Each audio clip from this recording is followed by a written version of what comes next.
Good morning. Welcome to the March 19th Finance and Audit Committee meeting. I'd like to first recognize that we are gathered on the traditional territory of the Snuneymuxw First Nation. Our clerk today will be Ms. Nicolina Vicar. We also have attending electronically Councillors Perino and Manley this morning. Welcome. Here. Today's Finance and Audit Committee meeting is being held in accordance with the Community Charter and Council Procedure Bylaw 2018, number 7272. If during the meeting any member of the gallery has a question on a matter that was considered by the committee today, please sign up. Point of order. I can't hear anything on Zoom. I can't hear anything either. That's better. Can you hear anything now, Councillor Manley? Gotcha. Yes, thank you very much. Thank you. It's okay. I haven't said anything important this morning, so you missed nothing. If during the meeting any member of the gallery has a question on a matter that was considered by the committee today, please sign up on the sheet located by the table, by the double doors to my left. Please note that the Council Procedure Bylaw states questions will only be taken on staff reports or other business items. I do read out a little spiel, as I'll call it, if members of the public are in attendance in the gallery, around decorum, etc., but I'm going to assume this morning we have a very civilized audience here this morning who won't be cheering, jeering, or clapping or doing anything untoward to detract from the solemnity of the proceedings, so I'm going to skip that this morning. The first item on the agenda is the introduction of late items. Ms. Vicar, please.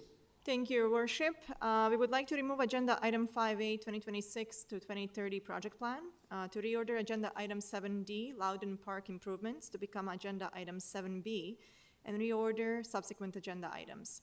And finally, for agenda item 6D, Loudon Park Improvements, to add the following delegations: Art Proofer, Lana Fitzpatrick from Wellington Action Committee, Jennifer McKenzie, Sharon Preston, Jessica Kamen, and Kerwood Agar. That's all. Thank you. Thank you very much. Motion for adoption of the agenda is amended. Moved Councillor Eastmere, seconded Councillor Gesselbrock. All those in favor? Any opposed? None. Motion carries. Motion for adoption of the minutes is circulated. Moved Councillor Eastmere, seconded Councillor Perino. All those in favor? Any opposed? None. Motion carries.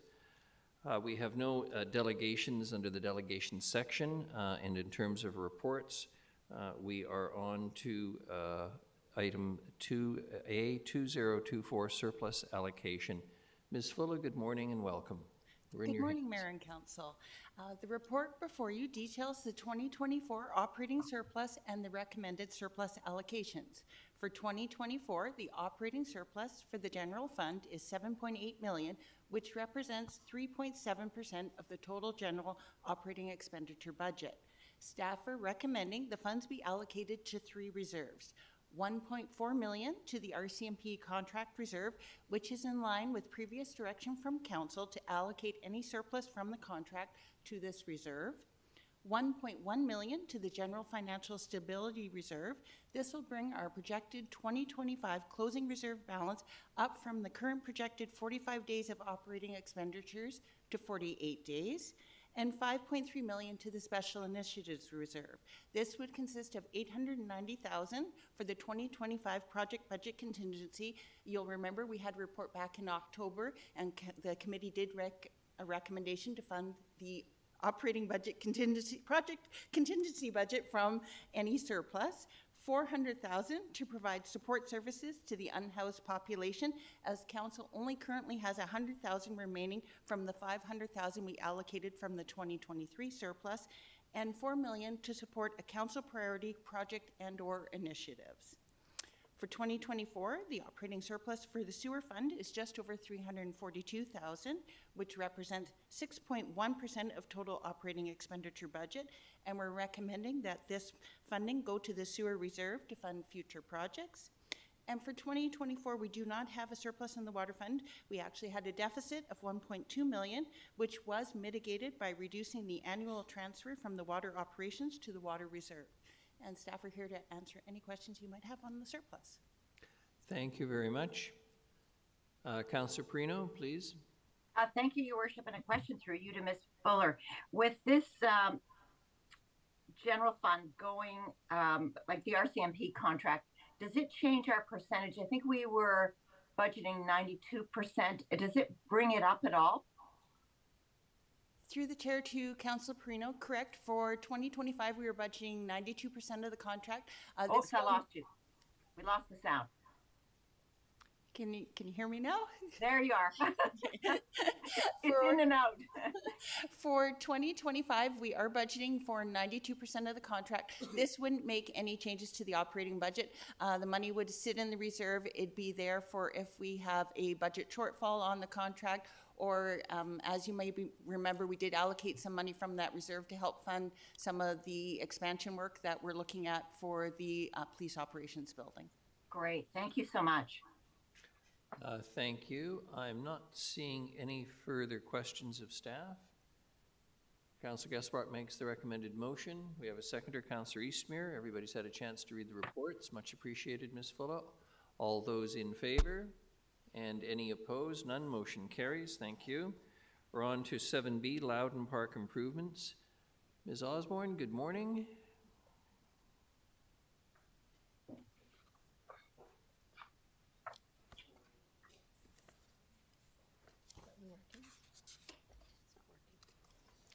You and Mr. Bryson are the tag team this morning? And Ms. Davis? Good morning.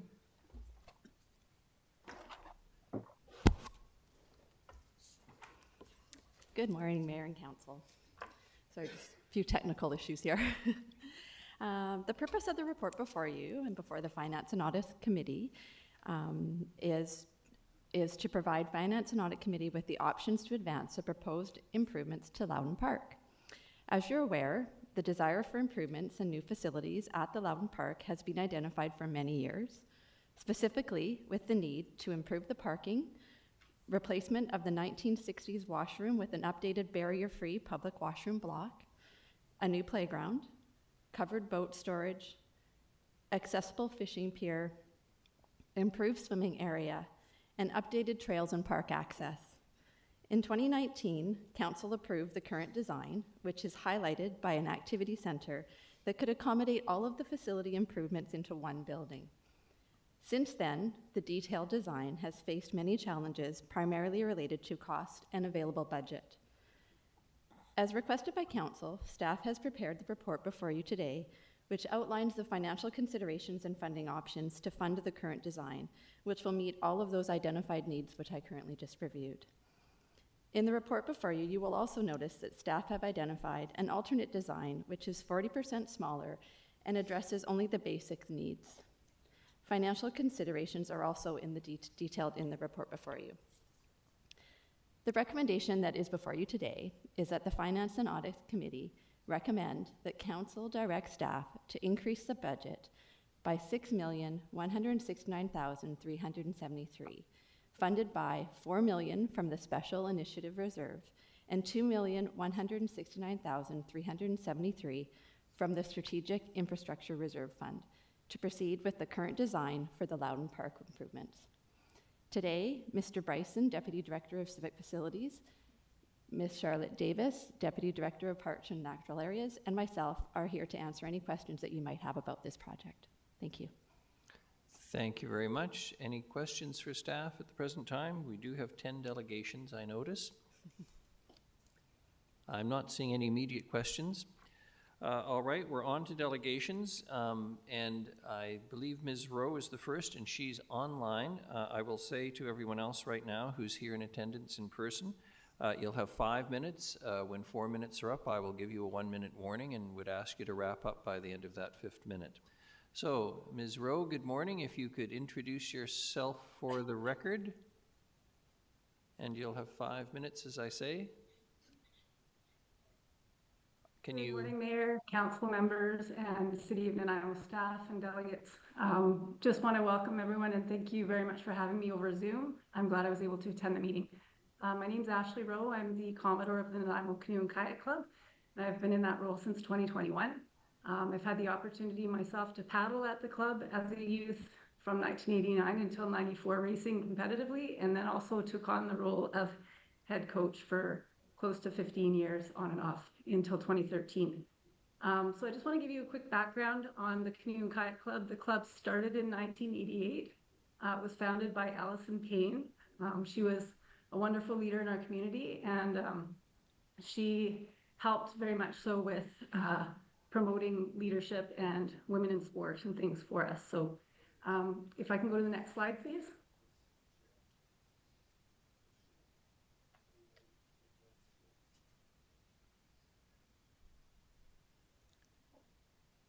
I don't know if you guys can see the next slide. I can't see it on my screen. Oh, it's coming. So the mission and purpose, Canoe Kayak Club is a not-for-profit amateur sport organization that provides entry-level to high-performance training to people of all ages and skill levels in the Nanaimo region. And we believe that recreational and competitive sports are healthy ways of building mature and responsible citizens, developing leadership skills, providing social interaction, and promoting full participation in society. The purpose of the organization is to provide structured programs which offer leadership and encouragement in the development of physical and social skills with the goal of participating in organized competition later on, and of course, providing recreational opportunities. Next slide, please. The Canoe and Kayak Club has the opportunity to host many special events, one of them being provincial championships. We have our provincial sport organization, which is Canoe Kayak BC, and then we also are governed by Canoe Kayak Canada, which is the national sport organization. These events bring lots of sport tourism dollars to our community, and of course provide opportunities for athletes to try out their skills on the water. The location at Long Lake is central. It's perfect racing conditions and distances needed for our Olympic sport. And of course, training camps are also something that we have done in the past, but weren't successful getting this year because we don't have indoor space for athletes to be in the spring. Next slide, please. So some of the community benefits that some of you may be aware of, our club does partner with a lot of different organizations within the city. We have athletes that represent Nanaimo locally, nationally, and internationally. We've got access to the blue and green space for overall well-being for folks on the water, being active and social. We have recreational and competitive paddling opportunities. We role model appropriate water safety and boating safety skills, and encourage leadership and social skill development for members and staff. Next slide, please. So our community partnerships and benefits is something that we're very proud of. We work a lot with the Child Development Center, with Pacific Sport, School District 68. We also work with Big Brothers Big Sisters, Boys and Girls Club, Multicultural Society, and we also partner with different organizations when they do their special events to host an interactive booth so we can introduce canoe kayak to people that might not have the opportunity otherwise. And so we are basically the intro and exposure to outdoor recreation, water safety, and paddle sports in town. And we provide that as an accessible means. Next slide, please. Current situation, of course, we have semi-secure equipment storage in our cinder block building, which was a picnic shelter that was converted into the current boathouse that you see behind with the children. We also have the caged area, which is shared with the rowing club and also helps with our other sailing community with their dinghy. And 1 minute. Equipment is susceptible. Got it. Equipment susceptible to vandalism, weather, and theft. We have a really great board of directors. We've got a keen group of youth training right now, and we've had successful grants that we've applied for in the past. Next slide, please. So you can just see a couple of photos here. This is inside our boathouse, very limited indoor training space. Next slide, please. This is our outside caged area, which also is very susceptible to weather and theft. Next slide, please.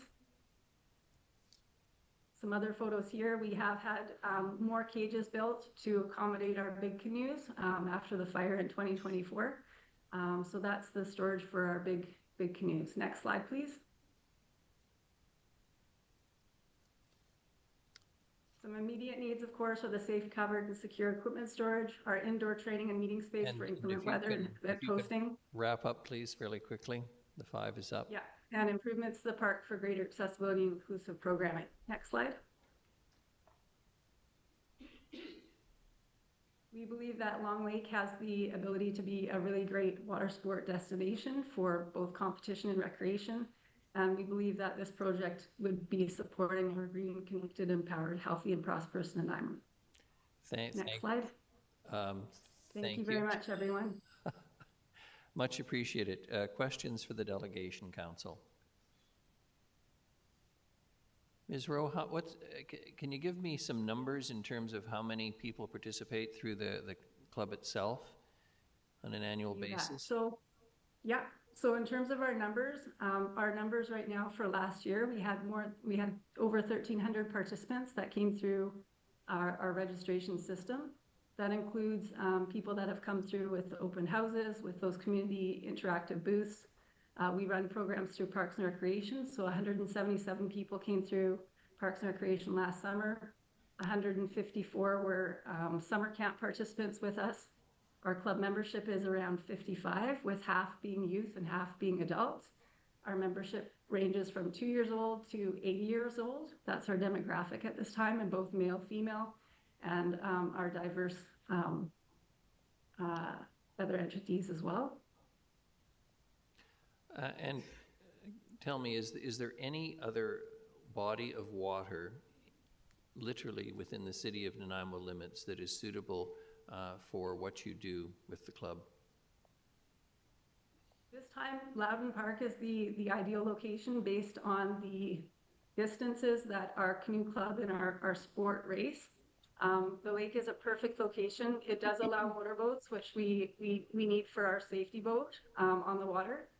Westwood Lake doesn't allow power boats. We had looked at Westwood Lake in the past, but we're really stuck because we need that 1,000-meter distance for a race course. It's centrally located. It's close to bus stops. It's close to walking paths, bicycle paths. It is the ideal location for this type of activity. Thank you very much. Councillor Eastmere has some questions. Thank you.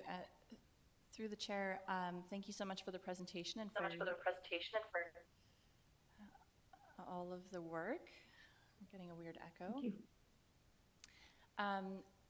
I wanted to ask about your experience working with city staff, and we had a letter come from the club expressing support for advancing an option that would serve the basic needs of the club. I just want to ask, do you still endorse going through with the option to serve the basic needs at this time, which would be the washrooms and the boat storage?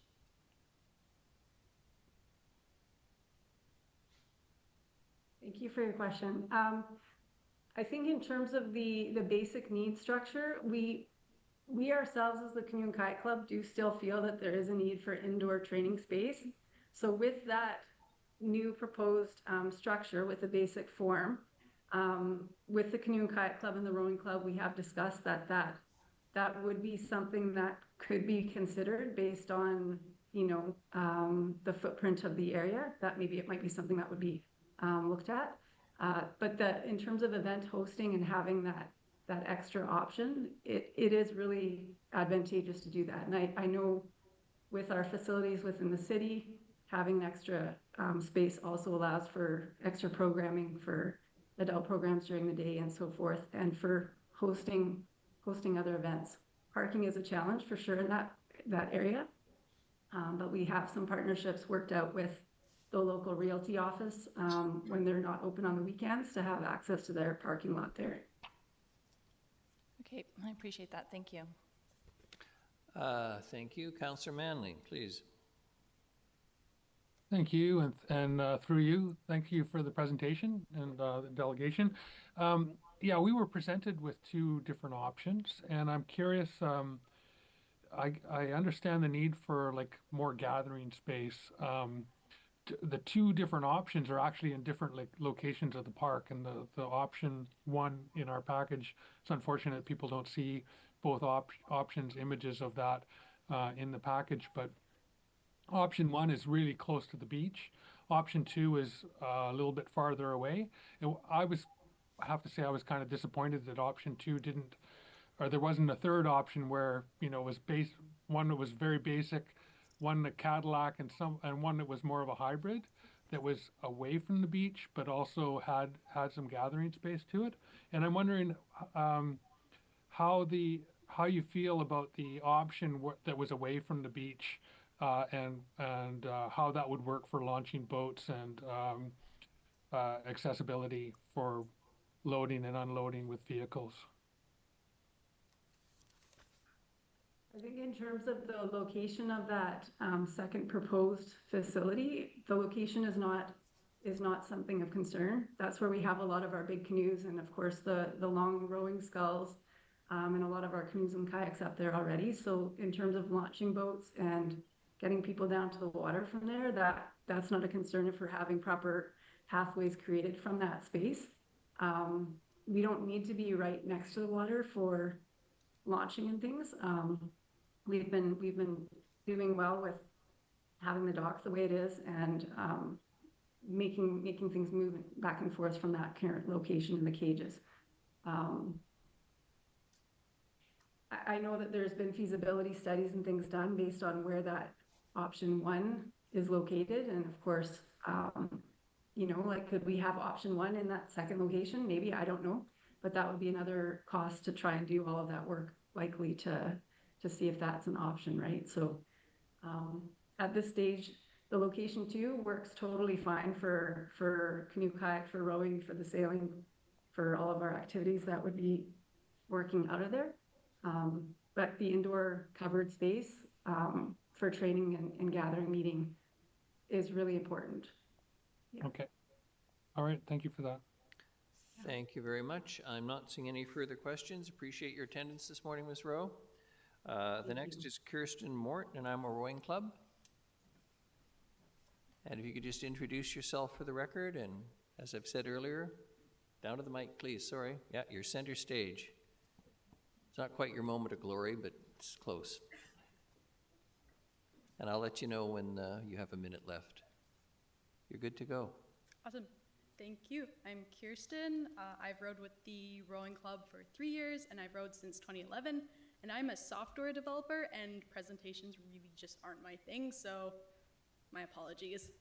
My presentation today is about the present of Loudon Park. These are pictures that I have mostly taken literally last weekend, so yeah, I think seeing is believing, and that's what I'm gonna go with. Next slide, please. So this is an example of a learn to row on the left. We're outside, we're on rowing machines, everything seems great, it's sunny. But the real reason is because on the right, our rowing club is stuffed.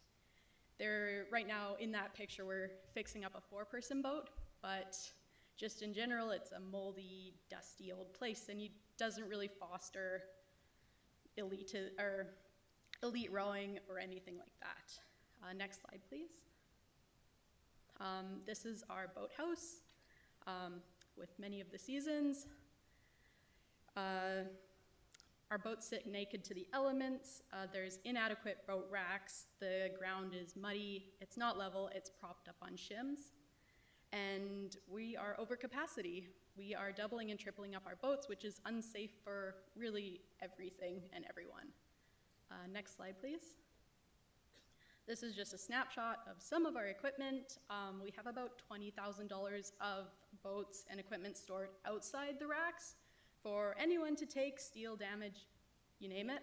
And then, yeah, this doesn't include the canoe kayak club equipment, our oars, ergometers, very small amount, but it's a very big dollar value. Next slide, please.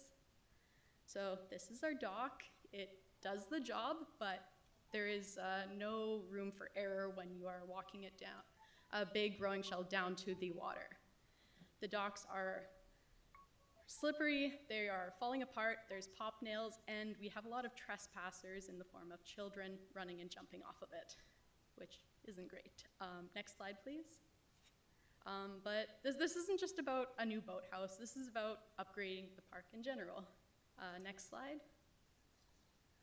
The park itself is just sad. It's breaking down. There's a lot of things that are broken. There are a lot of things that aren't great about it. Next slide. The accessibility is pretty poor. In order to get to the bathroom, you can't go straight from the parking lot without going all the way down a windy road, then up a broken sidewalk. We are lacking a hot shower for when people capsize in March. We are lacking potable water. We are lacking more washrooms, and private change rooms. Next slide, please. The playground isn't accessible nor inclusive. There are trees in the middle of the playground, and there are tree roots for everyone to trip over. On the right, you can see there's kind of two little lines drawn.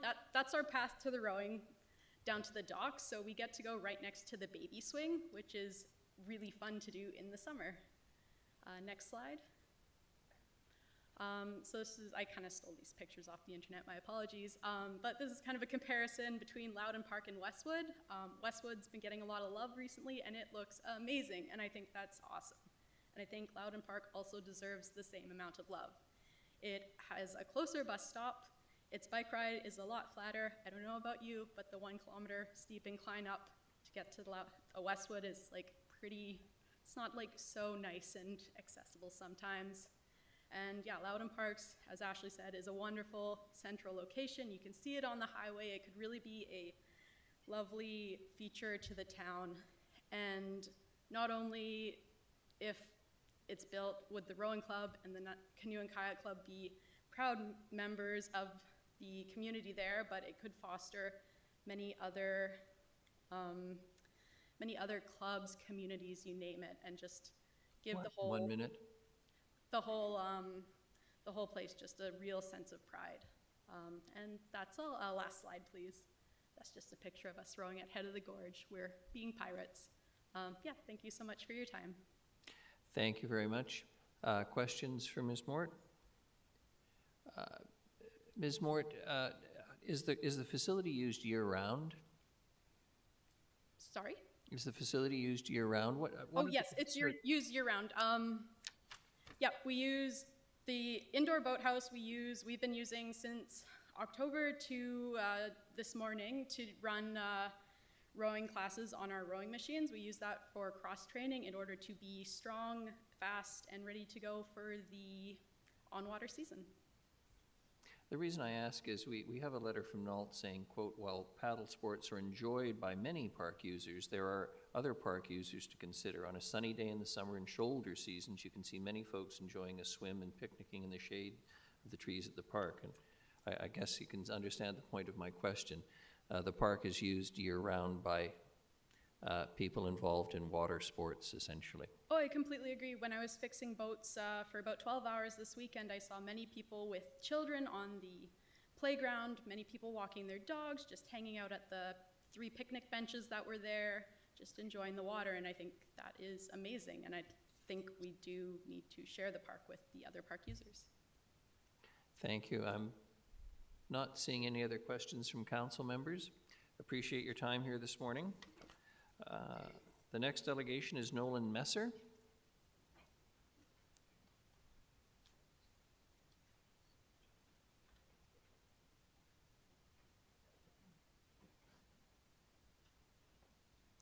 Good morning. If you could introduce yourself for the record, and you'll have 5 minutes. Hi, I'm Emmy. I am sharing my time, or Nolan is sharing his time with me. I'm a 15-year-old junior rower and proud member of this community. A new boathouse at Long Lake would provide a much-needed space for athletes to train, store equipment, and gather as a team. Long Lake is breathtaking. There's beautiful wildlife, nice scenery, a lovely pathway. It's close to the highway and some schools, but at times it's genuinely unsettling to be there. The old boathouse is so run down it looks half abandoned, and it really makes the whole park look uninviting. I go to the lake at least 3 times a week, sometimes 5, and while I love it, there are a lot of times where I don't feel safe. A new boathouse would change that. A well-maintained, inviting boathouse wouldn't just benefit rowers and kayakers, it would transform Long Lake into a true community space. The prettier it is, the more people will use it, and the more people that use it, the safer it will become. Families could gather to watch regattas, young people like me could have a place to hang out that isn't the mall, and local events could bring people together in a way that simply isn't possible right now.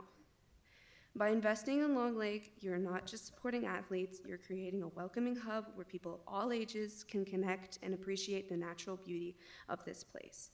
Long Lake has the potential to be a truly inviting third space for our community. Let's make it happen. Thank you. Thank you very much. If you can introduce yourself, Mr. Messer, I assume? Yes, hi, my name is Nolan Messer. Emmy asked last minute to also share a few words, so I thought we could both squeeze into 5 minutes. So sorry for the confusion. I'm a coach and an athlete with the Nanaimo Rowing Club. So, committee members, you've been shown some of the problems with the current facilities, although we could go on all day about its shortcomings. The point is, there's no space to train or even just to be social. It's not a warm place. Really, there's no heat. And there's not enough room for proper equipment. The boats we do have, as you've seen, they sit outside rotting. There's nowhere to host the public. You saw the picture of our Learn to Row class. You know, welcome to rowing. You're relegated to the sidewalk. We don't have space inside. More recently, Mayor Krog came to visit us for National Indoor Rowing Day, day where we encourage participation, keep us going through the winter months. We had to stand outside in the rain getting soaked. Imagine joining a golf club without a clubhouse. You leave your clubs in the parking lot and hope when you come back the next day they're still ready to go and in good condition. It's crushing. Rowers and paddlers, we want to stay. We want to practice our sport. Athletes want to train. Coaches want to inspire the next generation. We want to uplift the park and the community. We want to make it a better place. But we can't hang on forever. We've been waiting for decades and we're getting fed up. So, after many years of letdowns, you can be the ones to fix it. You can fulfill a promise, invigorate the community. You can leave a legacy.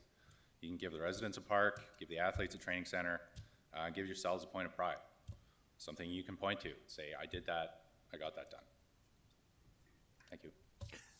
Thank you very much. I don't, any questions? Councillor Perino, please. Thank you, Mayor Krog. I just wanted to ask Mr. Messer, is he completely in favor of the option one? Or would he be comfortable with the option two? I think we'll take what we can get. The option one with more indoor space really solves the problems. That if you're going to do it, you might as well do it and really achieve what the goals are.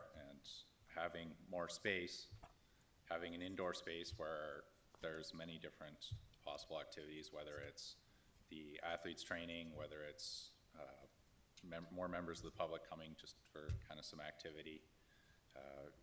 You know, during COVID especially, we still hosted evening classes where people could just get out of the house, get some activity. We could have a weight room. We could have proper strength training facilities. We could also just have an event space to rent out. You know, it could be a revenue generator. So there's a lot more capabilities with that option one. Also, being close to the water. I know the Canoe Kayak Club mentioned that it's not a big deal to them.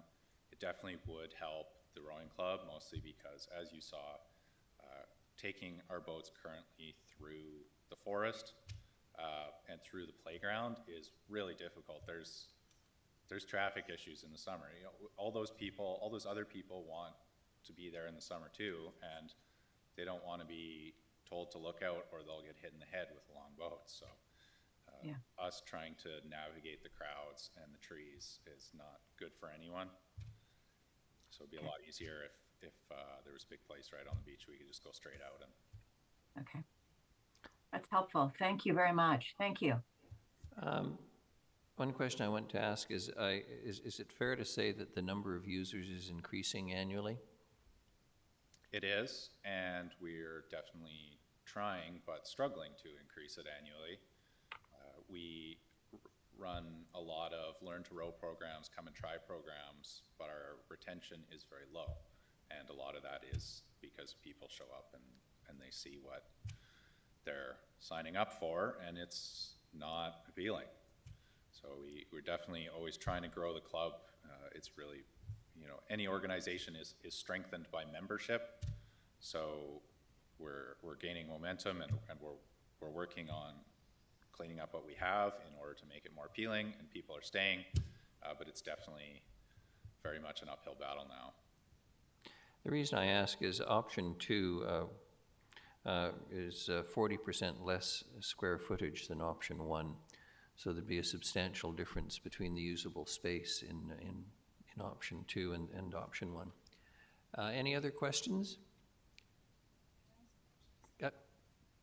Yes, Councillor Eastmere, if you want to. I just have a question about the orientation of the boat storage in both option 1 and 2. My understanding is option 2 is also reoriented, so it's closer to the direct access to the water, so they wouldn't have to walk through the playground. Is that correct? Mr. Bryson, please. Good morning. Through your worship to Councillor Eastmere, we changed the orientation of option 2 about 10 degrees, so it was more of a straight shot to the water. From discussions with the architect and with members, stakeholders of the rowing club, it was a bit of a trick to get some of the longer boats out. You had to make several turns and attempts backing it up and to get it out of the water. So we did change that orientation 10 degrees. Okay, that's really good to hear. Thank you. And as far as to the mayor's point about option 2 being 40% smaller than option 1, but do we have a percentage of how much? I mean, it's 100% larger than the amount of indoor storage you currently have for the boats, which is none, right? Because they're in the outdoor. Correct. Well, I guess that's for the canoe and kayak club, and then the rowing boats are in the small indoor storage. Is that correct? We don't have any boats stored inside. You don't unless they're being repaired, because oh, I see. Okay. It's very difficult to repair boats in the rain. But absolutely. Even then, we can only fit a 1 or 2 person boat inside. So our larger boats, which are better for more engagement, they can't be repaired inside. We got to wait until the summer when we're wanting to be using them. Okay, thank you for that clarification. Appreciate it. Thank you very much. Appreciate it. The next delegation is Kate Rutherford. Sorry. Oh, Councillor Perino, pardon me. Question for staff or the delegation? Possibly staff. Thank you, Your Worship. Sorry to butt in here. It was just Councillor Eastmere made a very interesting point, and I just wanted to clarify something. With those long rowing boats, would either option 1 or 2 be large enough to accommodate them, or was that ever a plan, or not? Mr. Bryson. Through your worship to Councillor Perino, the storage is built so that it can accommodate the largest boats, I believe 14 feet, I might be wrong on that, but also the height of the building is at 14 feet, so they can store their oars upright, vertically, so we took that into consideration. In both option 1 and 2? Correct. Thank you, Your Worship. Thank you. Thank you. Thank you very much, Mr. Messer. The next is Kate Rutherford, Long Lake Flatwater Training Center Society. Good morning, Ms. Rutherford. Good morning. You know the drill by now. If you can introduce yourself in 5 minutes. Thank you for allowing me to speak today. My name is Kate Rutherford. I've been a resident of Wellington, Long Lake, since before the cinder block building was built. I've been a rower for over 20 years, but today I'm representing the Long Lake Flatwater Training Center Society, a mouthful, so we'll just call it the Boathouse Society. It's a group formed about 10 years ago from canoe and kayak and rowing to provide separation from our day-to-day operating funds, and the goal is to build and maintain a rowing facility at Loudon Park. However, the dream of a facility has been around for more than 25 years, and the two clubs have engaged with city staff for many more years than before the society. Next slide. The location of Loudon Park should make it a gem in Nanaimo's network of parks. It's centrally located, easily accessible by modes of active transportation. However, the park is less than inviting, tired and dark, lacking in amenities, maybe a little bit unloved. Overall improvements for the park are long overdue and cannot be subject to any further delay. We need to make this park functional, welcoming, and vibrant again. Next slide. The two clubs have been a positive influence in the park for more than 35 years. They have a year-round presence and are stewards of the park, on the lookout for problems and reporting issues. We serve hundreds of community members every year, most of them children and youth, but a good mix of, as I said, from 2 to 80 plus. Next slide. The two clubs host events that bring visitors to Nanaimo and will be active participants in the growth of Nanaimo's sport tourism endeavors. They will continue to be a vital part of this newly vibrant park. But back to the timeline of our Boathouse Society and Park redevelopment. Shortly after creation, we came up with a set of concept drawings and engaged with city staff through 2017-18 to further enhance the plans. Next slide. In 2019, we were lucky enough to connect with the Rotary Club of Nanaimo North. This group was looking for a legacy project to celebrate their upcoming 50th anniversary in 2022. And we entered into an MOU with the city and Rotary 6 years ago, April 2019. Then in October of that year, our group and Rotary presented to this Finance and Audit Committee, and it was unanimously recommended to provide funding for detailed designs and costing. So I think this slide, yeah. Despite the pandemic, designs were worked on throughout 2020 and 2021, options presented to council in May of 2021. Based on feedback, amendments were made, and in the summer of 2021, a lot of years here, 3 design options were presented for public consultation. The project made it into the 2022-23 budgets, but no groundbreaking occurred, as we know, because of the cost coming in quite a bit higher than the budgeted amounts. So through 2022 and 2023, there was a lot of hurry up and wait. But during this time, our society gathered letters of support from the community and worked extensively with Rotary on fundraising and marketing ideas. However, without a finalized design or costing, our ability to get sponsorships and grant opportunities has been severely limited. Next slide. So unfortunately, in April 2024, 5 years after entering the MOU, the Rotary Club made the decision to withdraw.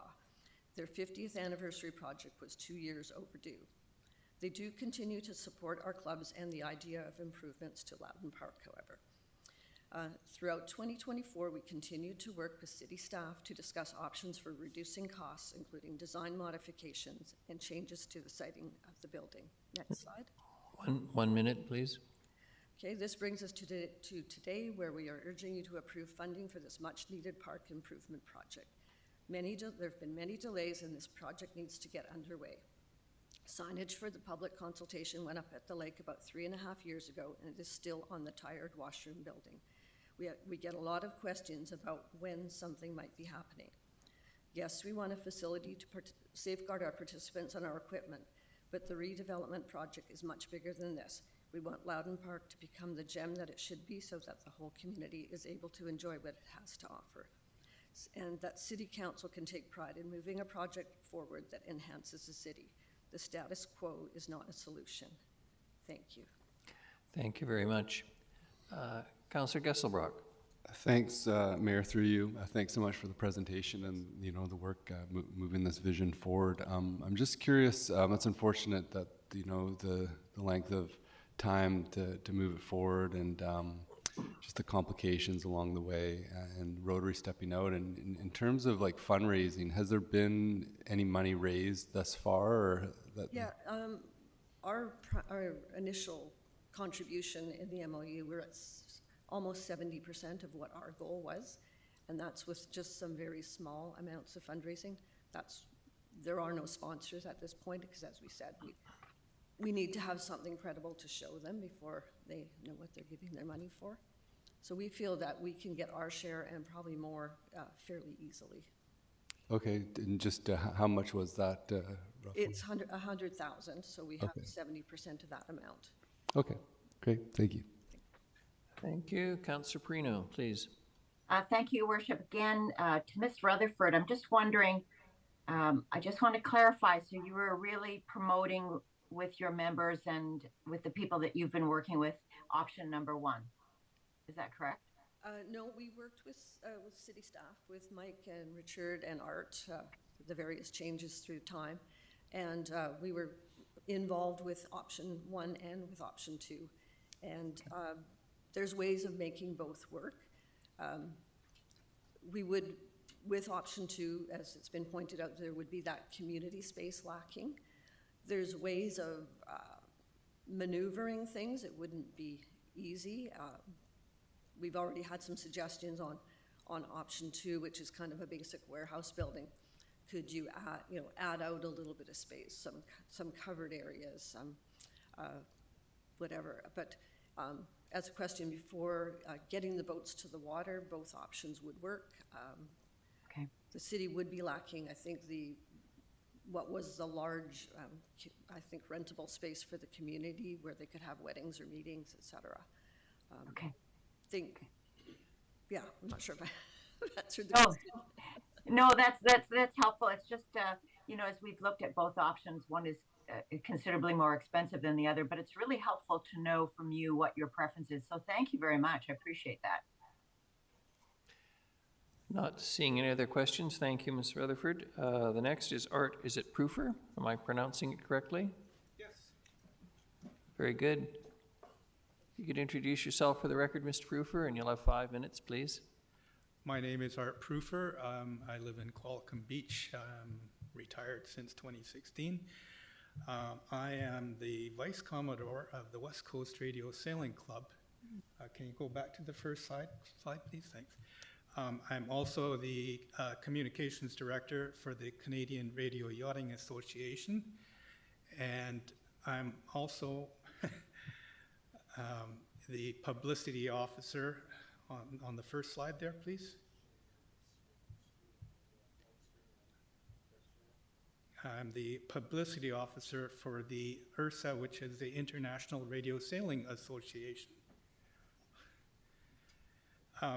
And so our club is associated with the National Club in Canada, which is associated with Sail Canada and IRSA, which is the International Radio Sailing Association, and they're all associated with World Sailing. So we have a local, a national, and international relationship with sailing, not only RC sailboats, but full-size sailboats in Canada.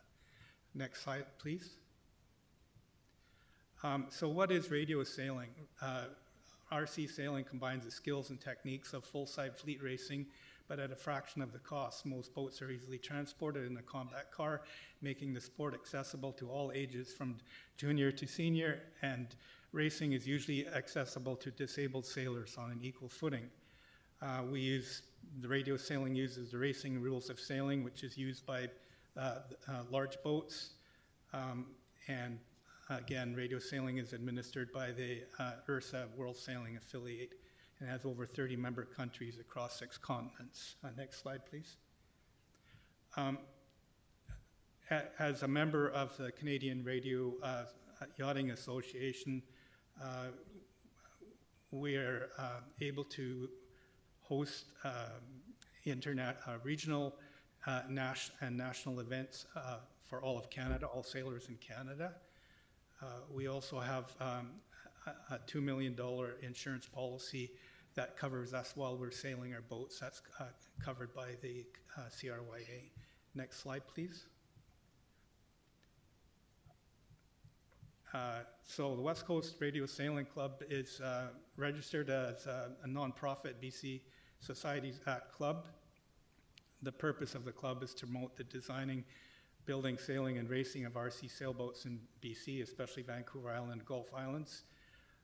This includes promoting competitive activities on a local and regional basis, as well as encouraging fellow membership among radio control sailors.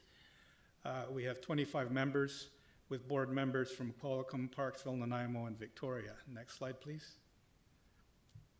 We have been sailing IOMs in Long Lake for 20 years, primarily at the Long Lake Inn, until 2023, when they were no longer able to support us sailing on their docks there.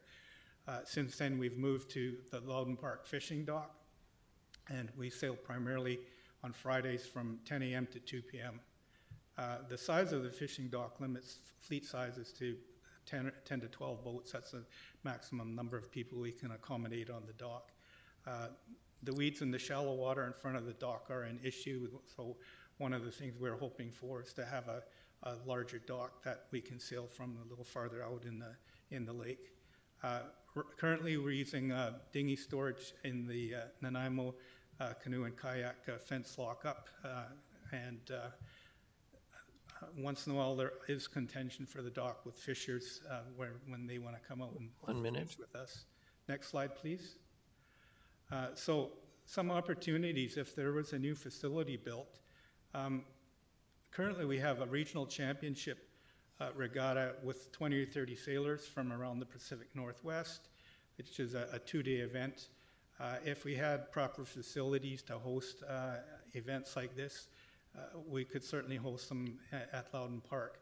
We also have a national championship regatta, which has 30 to 40 sailors, a 3-day event.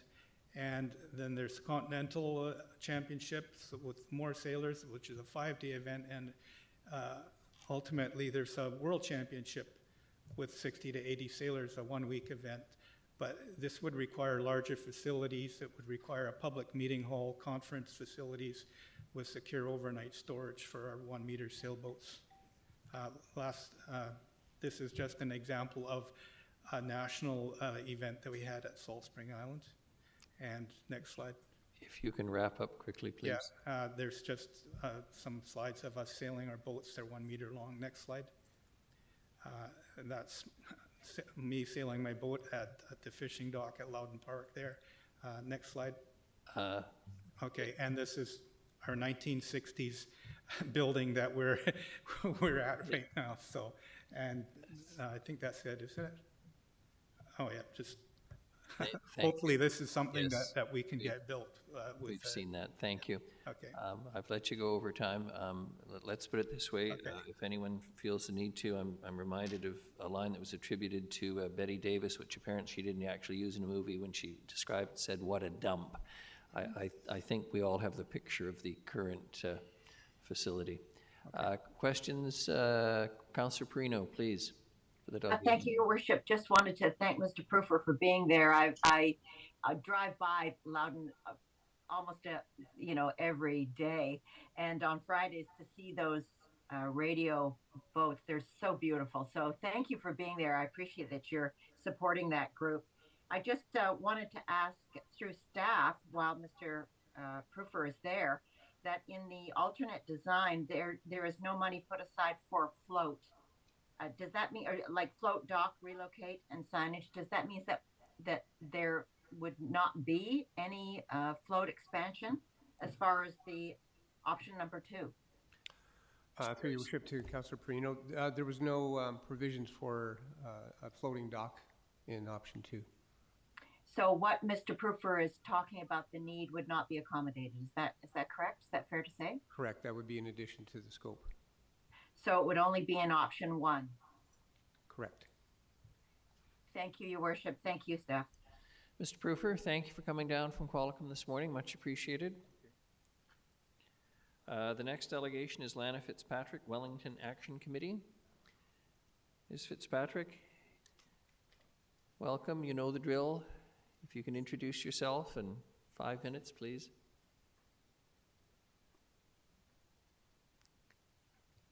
I'm sort of waiting for my slideshow.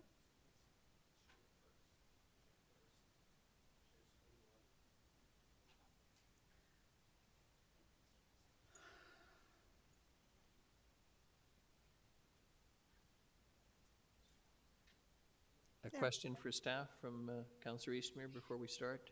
Just from the previous presentation, do you have a cost estimate for including the floating dock with option 2? The dock construction was included in option 1 breakdown. I'd have to go through and find the exact cost of it, like okay. For the dock itself. If you give me some time, I'll look through my report from Abacus. But yeah, we can come back to it. Yeah, I'll come back to it. Before we're done then, thank you. Please, if you can proceed. Thank you. Okay. Hello. My name's Lana Fitzpatrick, and I'm here on behalf of the Wellington Action Committee to speak about the Loudon Park improvements. Next slide. The Wellington Action Committee is a recognized neighborhood association. Our goals are to protect and improve local historical features and natural areas in the Long Lake Diver neighborhood. We do this through a combination of special projects and interactions with other community groups and government in order to promote our neighborhood as a healthy place to live and raise families. Next slide. Oops. Members of the Wellington Action Committee and its sister organization, the Wellington Community Association that manages the hall, have been involved in the Loudon Park Improvement Plan since its inception in 2005. In the last 4 years, we've completed some other work such as water quality studies, invasive plant removal, water stewardship projects in order to build community connections. I guess you can figure out we really care about our green spaces. Next slide. It's been a long process is a bit of an understatement. The city of Nanaimo went to great lengths to get public input from all user groups and residents between 2005 and 2010. Concept D was approved, and then discussion began to find practical and affordable solutions for the design construction phase and to address safety on the lake. But there were some roadblocks along the way. Richard Harding, Director of Parks, Recreation and Culture, was quoted in 2019 in the Nanaimo Bulletin as saying, "This has been in the budget for a number of years, but we just couldn't get to the point where there was enough momentum with either the paddlers or the rowing club." He called the 2019 concept that we see in this slide a more utilitarian structure. At the same time, in 2019, Rotary Club stepped up with a donation of $100,000. Wow. And then the pandemic hit. Next slide. And now we arrive at this plan. Our community association had no updates between 2019 and 2022, but we found out later that the project had sort of gone off in a different direction from the one that we saw that was approved in 2019. We believe that the current design does not reflect the concept that was approved, and we expressed concern about this design and asked about other options, all to no avail. Our group director of facilities at the time responded to NALT's concern about mature tree removal by saying, quote, "We really tried to keep it to a minimum while still providing the improvements for the community as well as the user groups." And I think you need to remember in this slide that those circled areas are trees that will no longer be there if this option goes through. Next slide. The facility we see today, with its large footprint and little green space left, dominates the landscape and is very different from the concept that had loads of public input and was passed twice. The community always thought an updated facility was needed, but they also wanted the park to be preserved. The price tag has really become unrealistic for council to say yes to at this time when money is so tight. And there will be long-term costs to manage and maintain this high-end indoor facility. Plus, we'll have to wait 25 years for all the replacement trees that the city intend to plant will start providing shade. That's really not good enough for us. Slide 7. We're here today to say no to the current recommendation. I guess you're calling that option 1. We're all in favor of providing the boating community with what they need to do business, but on a smaller scale, more like the alternate option. 1 minute. Or we could buy up, the city could buy up more land, or even select a different site so this big, beautiful building can find a home on a reasonably sized piece of property with room to move around and adequate parking. It's just out of scale to the space that's available at Loudon Park. In closing, I'd like to say that studies show that getting outdoors is beneficial for your mental health no matter what the age. It's just not practical to put this large indoor facility that will be primarily used by a niche group and be shoehorned into a very small park that barely had enough space for regular visitors. It makes sense to scale it back to a more modest option that leaves room for families to continue to congregate at Loudon Park with clear lines of sight that can keep an eye on the children at all times at the park. Most people know Bill Loudon. He was successful in many things and donated tracts of land, such as the park, to his beloved community of Wellington, so that everyone would have a place to enjoy the outdoors. Loudon Park is his legacy. What would Bill Loudon think of this current design? Thank you very much for hearing me. Thank you very much. Any questions for the delegation? I take it you don't support option 1. Do you support option 2 or another alternative? I wasn't quite sure. Yeah, I think, another alternative would be finding another site. Like, here's this fantasy that a friend of mine talked about is, wouldn't it be nice to put an all-purpose boating center along the island highway where the current Long Lake rest area is? And we could have this beautiful designed building there. We could have a new boat ramp. We could have picnic areas, and we would have adequate parking. This new building will have a very severe impact on the local neighborhood. And just to be clear, you're referring to the existing parking lot where a lot of people park to take their boats out on the lake for fishing, and that little narrow strip, that's what we're talking about when you say it would be better over there? I just want to understand what you're... Perhaps, but we need more space. Maybe even just purchasing another property adjacent to Loudon Park. Because there's just every year, there are more and more people using the facilities.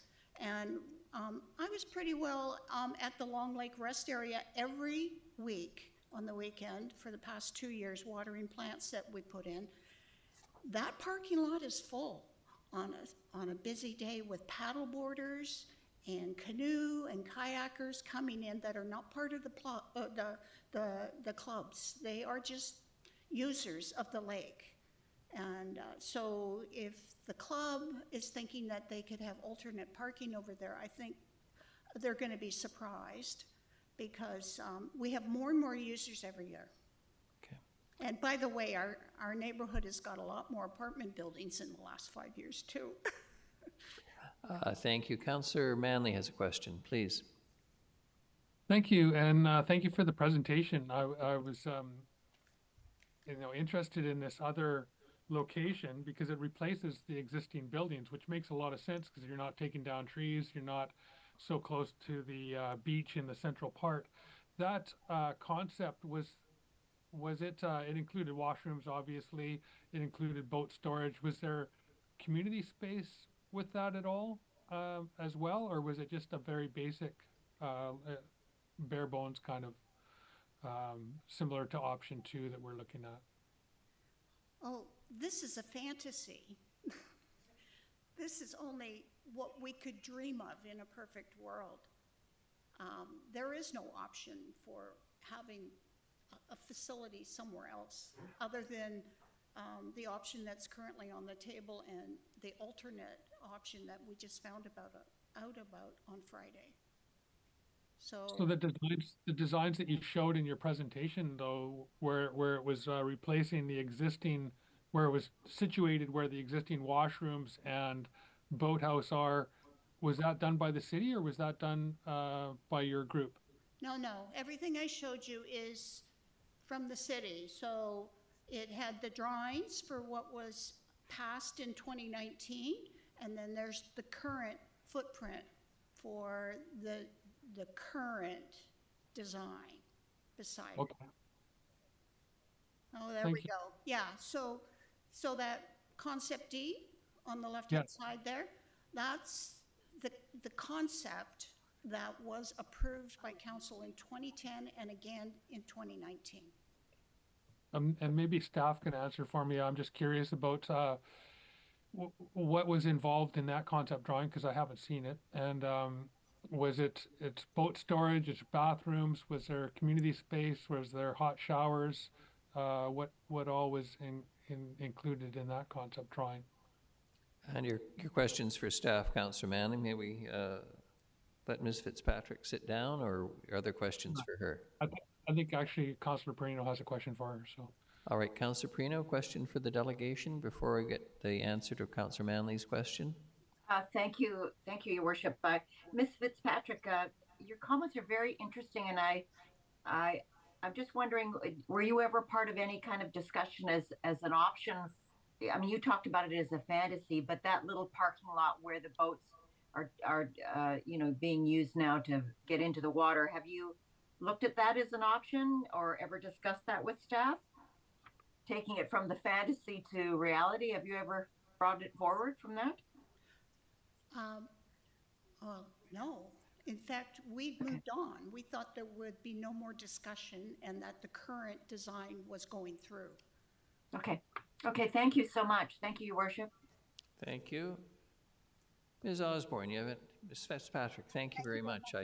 Unless there's further questions for the delegation, we'll let Ms. Osborne answer Councillor Manley's question, please. Through the chair to Councillor Manley, I believe we don't have copies of those designs with us at this moment, but we can certainly go back and take a look. But my understanding is that there was concern around riparian setback and leave space required. But we certainly can double check on that for you. Okay. Thank you. Councillor Manley, that's okay? No, I'm also just curious about what all was included in that design. Was it, because the presenter was saying it was bare bones, but so it was storage, it was washrooms, showers. Was there any kind of gathering space or training space within that building? Again, through the chair to Councillor Manley, we will have to go back and look at what's in those designs. We don't have that with us at the moment. Thank you. Okay, thank you. Thank you. And the next delegation is Jennifer McKenzie. Ms. McKenzie, if you could introduce yourself in 5 minutes, please. Good morning. Hello, thank you very much for letting me speak today. My name is Jennifer McKenzie. I am a dentist and in this community and a parent of 3 children, an owner of 3 dogs, and I've lived in the North End of Nanaimo for 25 years. I'm speaking today as a concerned community member who has enjoyed using the lake to fish, swim, paddleboard, kayak, and walk dogs.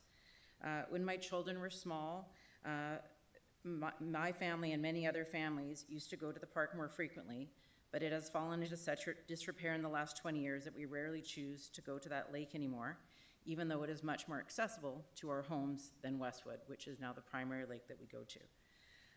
Last year, I was there to walk my dogs, and I had to call the police because there was someone openly using drugs on the little table right by the parking lot, and I was afraid to get out of my car and walk my dogs. Thankfully, the members of the rowing club then came out when their session finished, and their presence deterred the people that were openly using the drugs, and they were gone before the police arrived. I waited in my car to talk to the police, but honestly, it's the presence of the community members that are there regularly for their sessions that I think is deterring most of the vagrants and drug use that is happening at the park, because they're coming out in a group and they're there regularly. So I was then able to get out of my car and walk the dogs.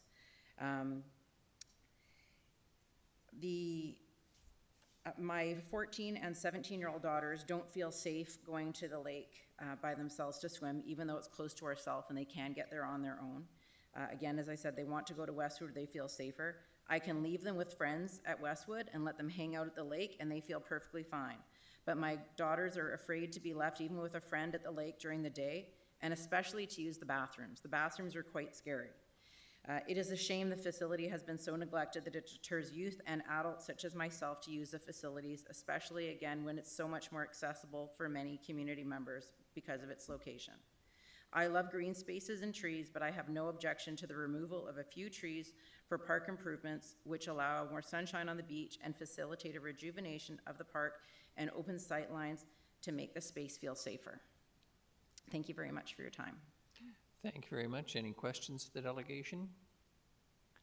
Dr. McKenzie, I can't resist saying this.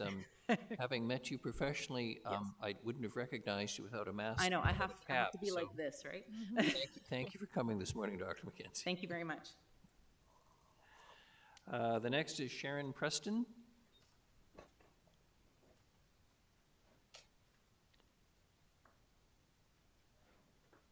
Morning, Ms. Preston. If you can do the introduction, and away we go.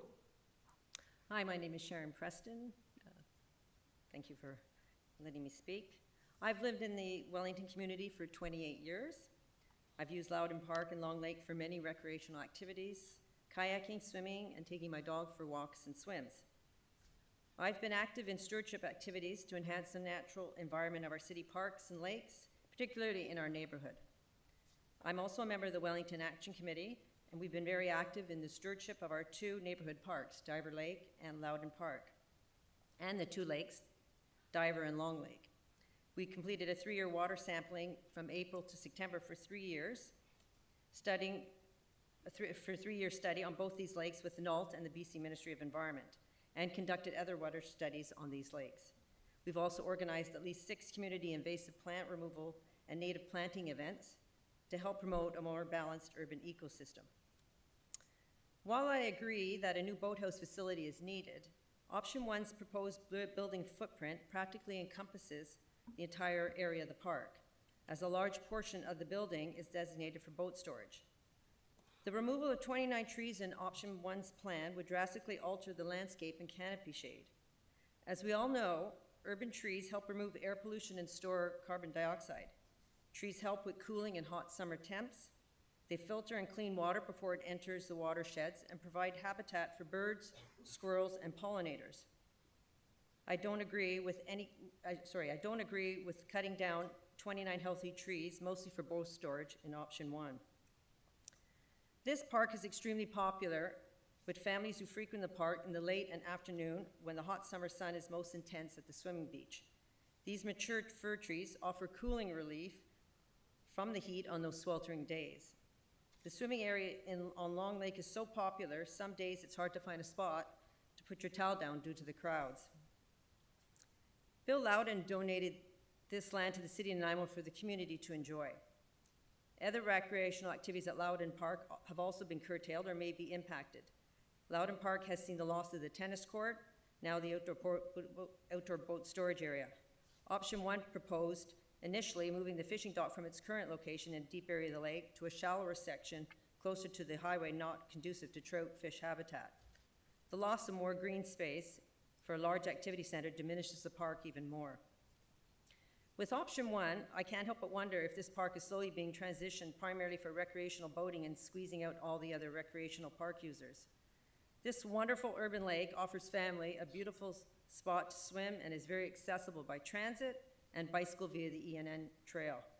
This is a community park and all recreational users should have an equitable access to the green space for their enjoyment.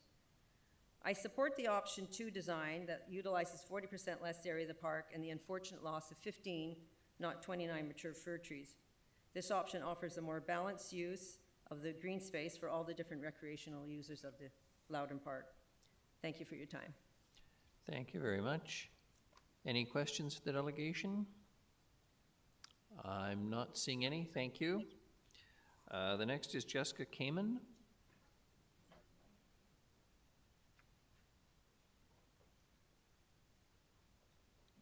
Good morning, Ms. Kamen. Welcome. Introduce yourself. Thank you. Good morning, everyone. My name is Jessica Kamen, and I've lived on Victoria Ave, 2 blocks from Loudon Park in Long Lake, for 8 years. Over the years, I've followed the various plans to redevelop Loudon Park to better serve the community and local water sports clubs. It is clear that the existing clubhouse and boat storage facilities for the Rowing Club and the Canoe and Kayak Club are inadequate, rundown, and need to be replaced. In 2019, the Nanaimo News Bulletin reported on the plan to build a new boathouse, a new 5,500 square foot facility at an estimated cost of under $2 million. During the summer of 2021, the project was rebranded as the Loudon Activity Center and Boathouse, and public consultation included an online survey where 3 new facility design options were presented with floor areas ranging from 7,500 to over 9,000 square feet, which were completely different in form, size, and siting than the 2019 boathouse design. I completed the survey and submitted a question asking about the budget, user groups, and community concerns regarding parking and congestion. The online reply to my question about budget was that the current estimates for that facility, the new dock, and a playground was $5 million. Most recently, the staff report for decision that's being presented today promotes the current design with a gross floor area of over 10,000 square feet, which is centrally located on the Loudon Park property and has a proposed budget of almost $11 million. While the proposed facility is architecturally impressive and surely meets the needs for an improved boathouse and storage facility, it seems a large portion of Loudon Park, which is a free public recreation facility, is being taken away. As a community member who uses the park daily, I am concerned about how a facility of this scale, which has been designed for and will be used by a small niche portion of the local population, will affect the general public's free and equal access to all the park's amenities. The proposed central location of the new facility in Loudon Park occupies what I would consider to be the prime real estate area where the public congregate. The massive Douglas fir trees provide shade and shelter for individuals and families to enjoy picnic, lounge, and play outdoors. From this vantage point, there are fantastic views across the lake, and specifically of the designated swimming area. If the boathouse is centrally located, visitors will be relegated to the edges or perimeter of the park. It would also be devastating to lose up to 30 trees, which provide shade and habitat and are irreplaceable within our lifetime. The size of the boathouse has continued to increase with each new proposal and includes a large storage area for boats. Secure and protective boat storage is mandatory for the rowing clubs, but is it required to be fully enclosed behind an expensive glass curtain wall? Will the extensive glazing lead to an increase in bird strikes and vandalism? Does the boat storage area need to be located in the most desirable recreating area of the park? I think these are really important questions when considering the cost and location of a large area that is intended for storage only. The remainder of the current design includes a training facility for club members, a public community multi-purpose room, and accessible public washrooms with changing areas for park visitors. Regarding the multi-purpose room, if the city intends to manage the booking of the room as per all other bookable spaces in its inventory, then it poses another barrier for the public to utilize the park and its amenities through administration and fee requirements. Loudon Park improvements, as it has been discussed over the years, has mainly focused on the development of the activity center and boathouse, but there are additional community concerns that have been voiced but not addressed. Parking is not mentioned in the improvement plan. Currently, there are 17 stalls and 2 accessible spaces that serve the park. On a busy summer day, this is wholly inadequate, and visitors end up circling through the neighborhood, creating congestion, often parking illegally, blocking private driveways and intersections. Public safety is also an ongoing concern for the community. The Wellington neighborhood, including Loudon Park, is bound by Long Lake and North. 1 minute. Thank you, sir. With the exception of the north side of Wellesley Street, there are no sidewalks in our neighborhood. Every day, all day long, families with children, dog walkers, and seniors with mobility aids must walk on the gravel shoulder or on the road. There are no posted speed limits or speed bumps, and it's not uncommon to see vehicles racing to the Loudon Park parking lot, endangering pedestrians and property. Increased traffic, inadequate parking, lack of sidewalks, and lack of traffic calming measures create public safety issues. In closing, I ask you to consider what the City of Nanaimo residents and visitors are losing in order to build the current version of the facility, and consider the alternative design that would meet the basic needs of the club as well as the public at large, who deserve free and equal access to the public's parks and services. Thank you very much. Thank you. You're dead on time. I'm impressed. Questions for the delegation? I'm not seeing any. I do have one question. Fair to say you'd be supportive of the city acquiring adjacent properties at some point? Absolutely. Thank you. Thanks very much. Appreciate it. And the final delegation is Kerwood Agar. Am I pronouncing it correctly?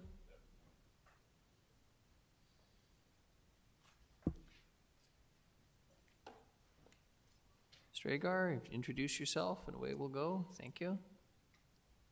Once the technology's in line here, are we all good? My name is Kerwood Agar. Good morning, Your Worship, councillors, and staff. Thank you for the opportunity to be heard today. I would like to start by saying that I wholeheartedly support the need and the benefits of building both a boathouse and improved public facilities at Loudon Park. The existing structures are inadequate for all user groups, and despite decades of concerted effort, especially by the rowing, canoe, and kayak clubs, there has been slow progress. As you well know, many of you seated here today approved approximately $120,000 in 2019 to proceed with the consultation and detailed design of a boathouse and training facility. The facility that was proposed at the Finance and Audit Committee on October 16, 2019 was already architecturally designed, rendered, and sited. It was the result of extended consultation between the city and the targeted user groups jointly represented by the Long Lake Flatwater Training Center Society.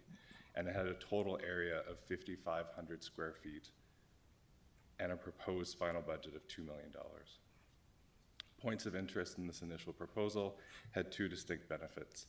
The northeast siting of the proposed facility, presented as Concept D at the time, required the removal of 3 significant trees from the park and retained the central park and beach access for the general public.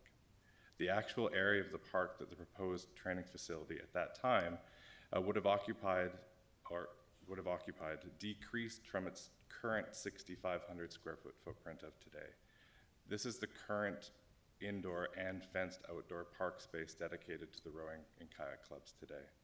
The conceptual partial 2-story design provided everything the user groups were asking for: safe storage, more conditioned interior training space, increased accessibility, and included better public washroom facilities as well. Frankly, it was an impressive blend of practicality and preservation in an aesthetically smart package. The current facility that is before you today, the one you are asked to approve a budget of almost $11 million for, up from the $7.9 million that you were asked for just 18 months ago, is quite a different structure. Iredale Architecture, current architects of the plan, delivered the most impressive, beautiful, awe-inspiring buildings for your consideration. Their work throughout the Pacific Northwest is certainly worth all of the praise and awards that they've received. If you've been to their Squamish Adventure Center, you know what I mean. Truly incredible. However, in this specific case, the massing and siting missed the mark. The current proposal requires the removal of the majority of the significant trees in the park, eliminating the coveted, necessary, and frankly irreplaceable shade canopy they provide. Ironically, these same 150-plus-year-old fir trees, landmark trees, would be protected if they weren't on park land. It also reduces the usable central park area, where primarily the general public revel throughout the year, to a building, a nearly 10,000 square foot building. The architecture and facility are beautiful and certainly worth our investment, but a building does not a park make. I fear we risk making a vibrant park enjoyed by many thousands of citizens into an impressive building site. I haven't seen alternative design number 2. I don't think that was released to the public, so I can't comment on that. But the verbiage used to present it certainly makes it sound pretty bad. In conclusion, the wants and needs of the rowing club and kayak clubs are not at issue here. Their dedication to sport and the betterment of youth and all citizens are both commendable and essential. Nanaimo needs these organizations, and they require our investment to survive and thrive. But I do strongly feel like the current facility and park plan proposed and the funding it requires is not in our collective interest. My ask is that your worship, council, and staff and the affected clubs take this opportunity to see that by not pursuing this $11 million budget for the current proposed facility, you have the opportunity to ask for— 1 minute. Thank you. A facility that meets your needs, the general public's needs, and preserves Loudon Park for what it is, a park. Thank you very much. Thank you. Questions for the delegation? And I'm sorry, just reiterate what I thought I heard you say. You haven't seen the sort of option 2 designs? Is the alternate design? No, I have not. Okay. No. Thank you. That's it. Great. Thanks. Any questions for staff? Council? Councillor Prino? Hi, Your Worship. If I could ask staff some questions, I first of all want to say the presentations by everyone were excellent, and the difference of opinions was very helpful and very good discussion about what they wanted or didn't want. So I just want to say to everyone, thank you so much. I really appreciated listening to all of it. Right at the beginning, when Ms. Rowe talked about her concerns, the option 2, well, actually, Councillor Manley brought it up. The option 2 was, there was sort of a desire, was there something between the option 1 and the option 2? Was there ever anything else considered to minimize the space and the cost, or did we just go from one to the other? Because it's quite significantly different. And I'm asking that of either Mr. Bryson or Ms. Osborne. Mr. Bryson, please. Thank you, Your Worship. Through you to Councillor Perino. There was an attempt to reduce the projected cost from option 1. We reduced it, the work sites changed the boat shed, building envelope and HVAC, and then reduced it further by multipurpose room, kitchen, covered interior picnic area, and changed the roof from a curved roof to a fauceted roof for a savings of about $300,000. So it wasn't a significant reduction overall, just by reducing those. So but it was explored. Okay, and if I may ask another question, Your Worship, Mr. Bryson, on the table 1, you've got float, dock, relocate, and signage for $280,000 in the option 1. Is it possible to put that into the option 2, as Mr. Proofer was talking about, that need? Because I've seen it too. It's a very small area for those radio sailboats. So I just wondered, is that a possibility to add that to option 2? Through Your Worship to Councillor Perino. Certainly, and this answers Councillor Deesmere's question. We defined that it was $280,000 to relocate the floating dock, and then that's right. Any of the work to do that. We could certainly look at another option of retaining that dock and utilizing it for option 2. That's something we could certainly look at. Of course, it would put the cost of that back into option 2, but we could certainly look at it. Well, it's and the reason I brought it up is, it's $280,000 according to your notes, versus the $6 million proposed in the option 1 to the $1.9 million in the option 2. So that's why I was bringing it in. Okay, thank you very much, Your Worship. Thank you. In order, Councillor Skesselbrock and then Eastbeer. Thanks. I'd like to get a motion on the floor.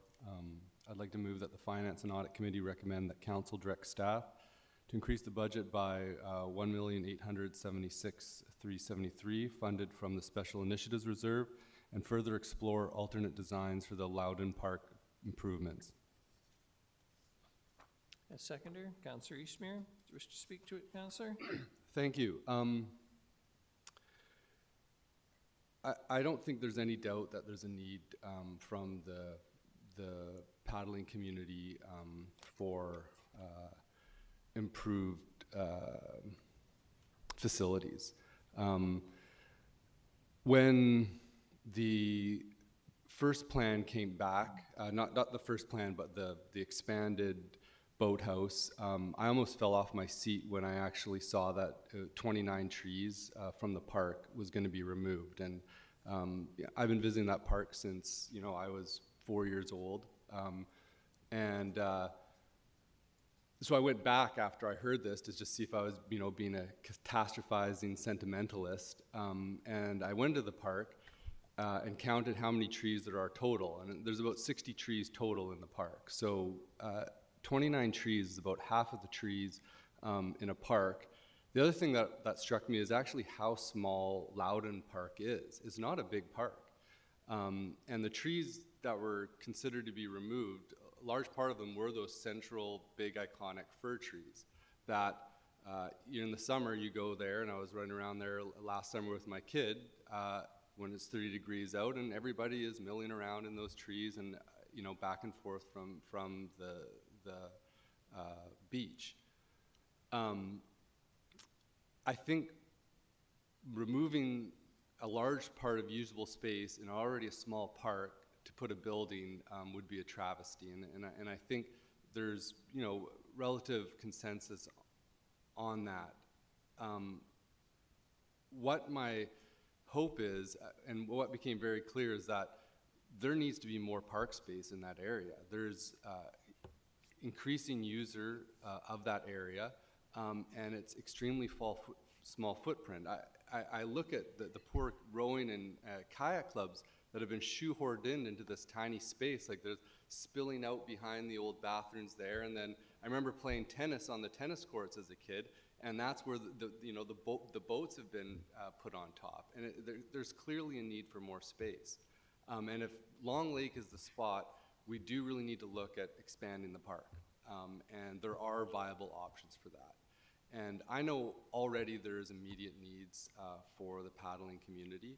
And I think council has been, very generous and supportive. Already have put $4 million into supporting improvements for the park, which is a lot of money. Outside of the financial considerations, the last boathouse, the one that option one, it came in at $11 million, which is over twice the amount that we had initially budgeted for. And I don't think that would be supported by the wider community moving ahead with that level of expense at this time for a design that has crept in scope. And it's interesting seeing the rendering and concept plan in 2019 and how it got to this other one.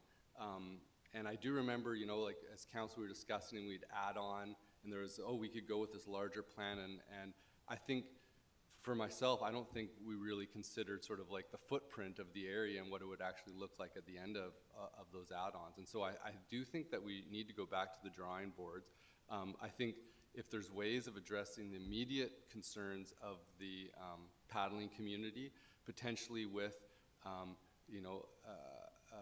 storage facility on that tennis court, but I do think we need to expand the park if that's the spot where it's going to go, and look for a more fulsome community amenity space in those expanded areas. So I think this motion, it allocates an even further amount on top of the $4 million, another almost $2 million, like $1.8 million for this type of endeavor. I think it gets us new washroom facilities, which are, you look at how run down the facilities are in that area, in the same footprint. I would ask in the exploration of the new design that instead of having to remove trees to improve the playground area, kids will run and play on anything, and that we don't need these larger playground structures that would take away from the natural spaces. And I think we really do need to look at how, I think and one of the presenters said it quite beautifully, look at a design that has practicality, it has preservation, and an aesthetically pleasing package. And I do think we can hit all those points. So thank you. Thank you very much. I'm wondering, Ms. Ricard, if we could put the motion up on the screen. Yes, thank you, Your Worship. Staff are just working on that. In the meantime, I can also just repeat what I have captured so far, if that's helpful. Yes, because it's not just option 2, it's a modified option. It is a little bit modified. Yes. So what I have in my notes is that the committee is recommending to council to direct staff to increase budget by $1.876373 from Special Initiatives Reserve and further explore alternate designs for Loudon Park improvements. Correct. Thank you. Thank you. Councillor Eastmere.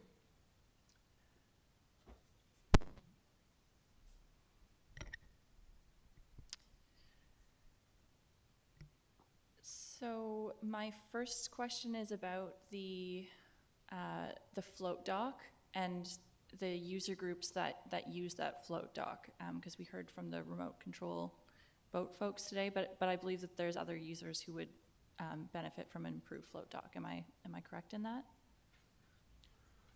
Through your worship to Councillor Eastmere, I believe some of the other delegations had expressed interest in seeing a modified dock or a change to the dock for themselves as well. So we certainly explore and engage the stakeholders to find out what their needs are, and if there's an option to change that within the budget, then we could look at that. So then I'm wondering, would we need to include a provision in this updated motion to look at options for including the float dock? Mr. Lindsay. Thank you, Your Worship. And I think certainly I think it's a good reminder and a good question, because the $1.8 million that's in the report was specifically tied to the design for option 2.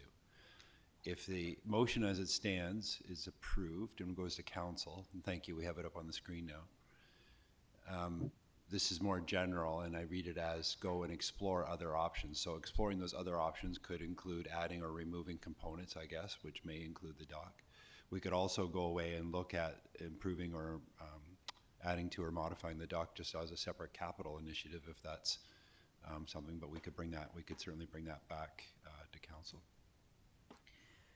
But the one point, this point I was going to make before the question is the 1.8, almost 1.9 was specific to that alternative design. If the design is to go investigate other options, I guess we have a funding envelope to work within, but I guess I'd want some clarity ultimately if the expectation is that we're following generally the option 2, or are we going back to the drawing board and reconsidering all options? Councillor Eastmere?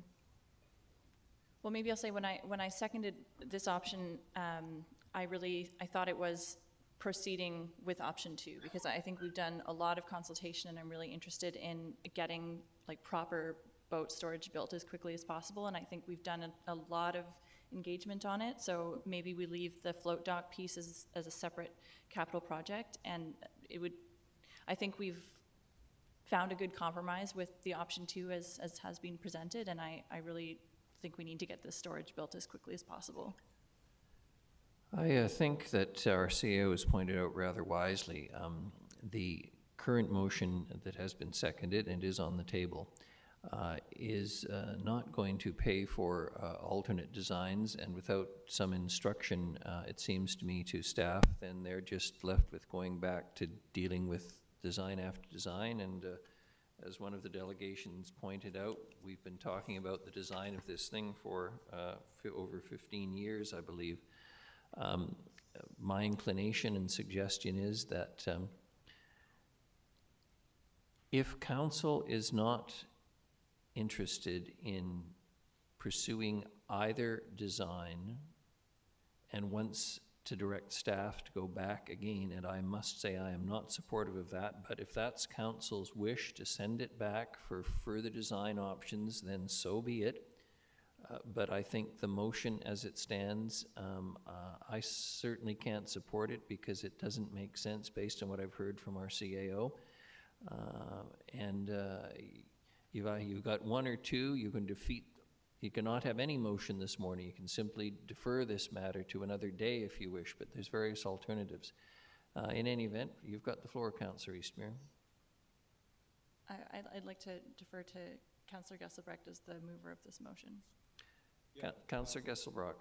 Thanks. I definitely can appreciate the confusion. I guess what I was hoping to achieve, one, with the motion was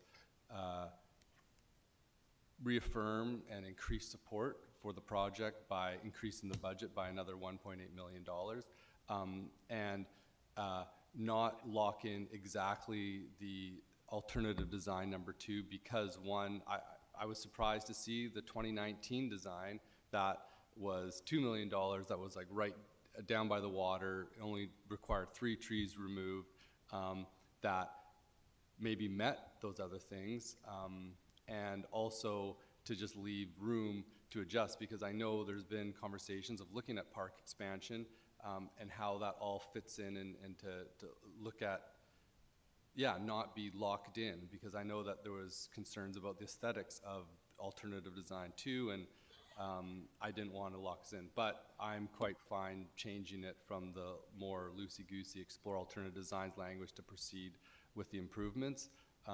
But I'm not 100% happy with the alternative design either, and I think that we could probably even improve it, but I don't want to delay it. So, yeah, I'm open to what if council wants to change the current motion. But I'm conscious of the fact that this has to go before council, whatever is decided today or not decided, as the case may be. I'm going to hear from councillors Manley and Perino in that order, please.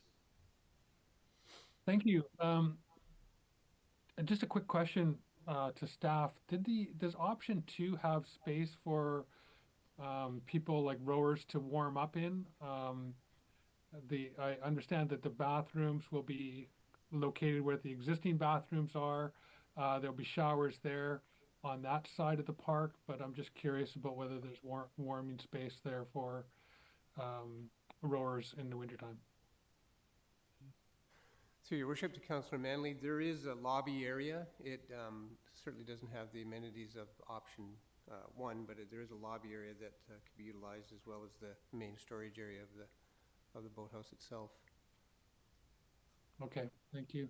I want to thank all of the presenters today. I think there's been some excellent information shared. I'm not really keen on either of these options, and I've said this before. I think that option 1 is too close to the beach. It's too central in the park. It disrupts the park too much. Takes out too many trees. I wasn't aware of the 2019 option. I'd really like to see that option and what it includes. I like the siting of option 2, but I also like the siting of the 2019 option because it's where the existing buildings are. It removes less trees. It looks like it's a great spot for loading in straight off of Victoria Avenue and straight into the water. So I'd like to see that as well. Yeah, 100% agree that this is needed in our community. I really want to see the rowing clubs have better facilities. As a kid, I grew up on the water. I was in Sea Scouts and sailing clubs, and I'm a paddler myself, and so I really appreciate the work that is done in this community with the paddling community and how it incentivizes young people to get out on the water and enjoy, nature and get good physical exercise. It's really important. But I also really hear the community about this tiny little postage stamp park and the need to accommodate all users of this park. I would like to see an expansion of the park, and I've mentioned this before, and any opportunities that we have as a city to do any kind of expansion. I think we should take those options. Councillor Manley, I'm going to interrupt. It's pretty clear that Council's not entirely happy with Councillor Gesselbrock's motion the way it is. Councillor Gesselbrock's not happy with it. I'm really looking for your opinion on an alternate motion. I'm not asking for a motion, but I'm looking for your opinion on an alternate motion. Are you saying, essentially what I think you're saying is that you'd like to go back and have some further information? Councillor Perino, where are you at on this? Well, Your Worship, this has been talked about for years, and the engagement has been excellent by, staff and the public. We need to make a decision and move forward. It's not perfect by any stretch of the imagination, but I'm very prepared to accept option number 2. And we can put in we're going to be doing work forever. So for me, the way this motion is written, I'm not keen the way Councillor Gesselbrock has put it in. I want option number 2, and I want them to start to get the shovel in the ground next week. It's long overdue. We got to get this done. So I'm actually prepared to vote the motion as it's written, vote it no, and come back with a solid option number 2. Thank you. All right, Council, I'd like you all to consider this, and please listen carefully. This is obviously a very contentious issue. This thing has dragged on through, well, 15 years or better. Everybody wants something done. It's apparent to me we can't agree. There's only 5 members of council present, which is unfortunate this morning. We will have 4 members of council who will have something, I'm sure, different to say when it comes before the full council. With the greatest respect, I would suggest that someone make a motion to defer this to a further GPC, Finance and Audit Committee meeting, when staff will have time to provide the 2019 alternative, and then council can maybe wrap its head around exactly what it is they'd like to do. If it's some hybrid between option 1, 2 and the 2019 design, so be it. But I'm not sensing a clear path forward otherwise. Mr. Lindsay, I would welcome your advice. Not necessarily advice, Your Worship, but an attempt just at some further information and clarity. So I think the design, as I understand that you were shown this morning, and it predates all of us who are involved today in this file, but I understand that goes back to is possibly a concept that was 2010, 2012. It's that far back. It was a concept that was originally developed by the groups, not by the city.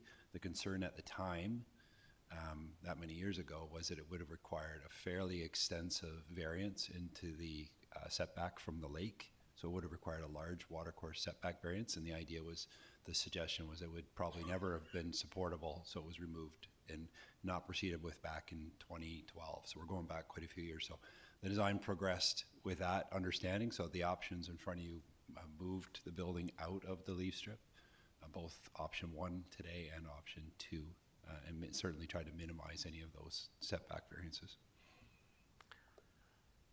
Thank you. Councillor Eastmere? With all due respect to your request, I don't support deferring it because we've showed up today. The people who are here in this room are committed to making a decision on this. Yes, it will come up at a future consent agenda and it can be pulled off by any members of council who chose not to attend today's meeting. I actually don't think it's as contentious as you're saying. I actually do hear quite a bit of support for option 2 as a good compromise. And I'm actually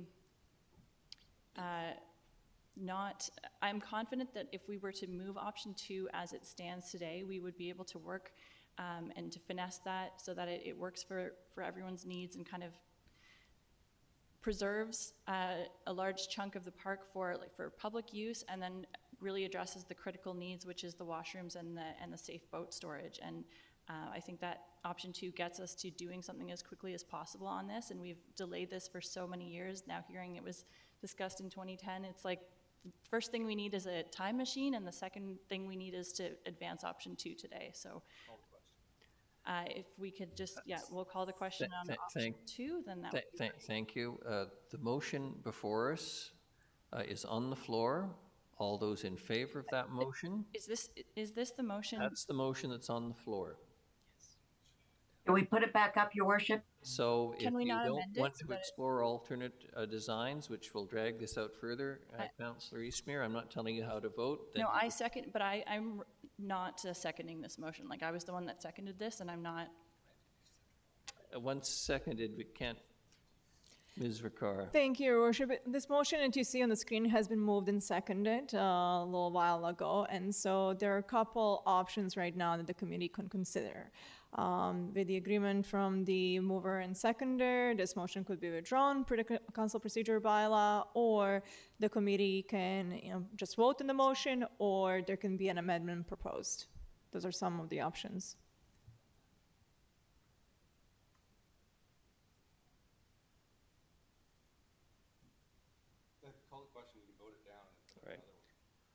All those in favor of the current motion, which is on the screen? Councillor Gesselbrock. And those opposed? Councillor Eastmere, Mayor Krogh, Councillor Manley, Councillor Brino. Motion's defeated.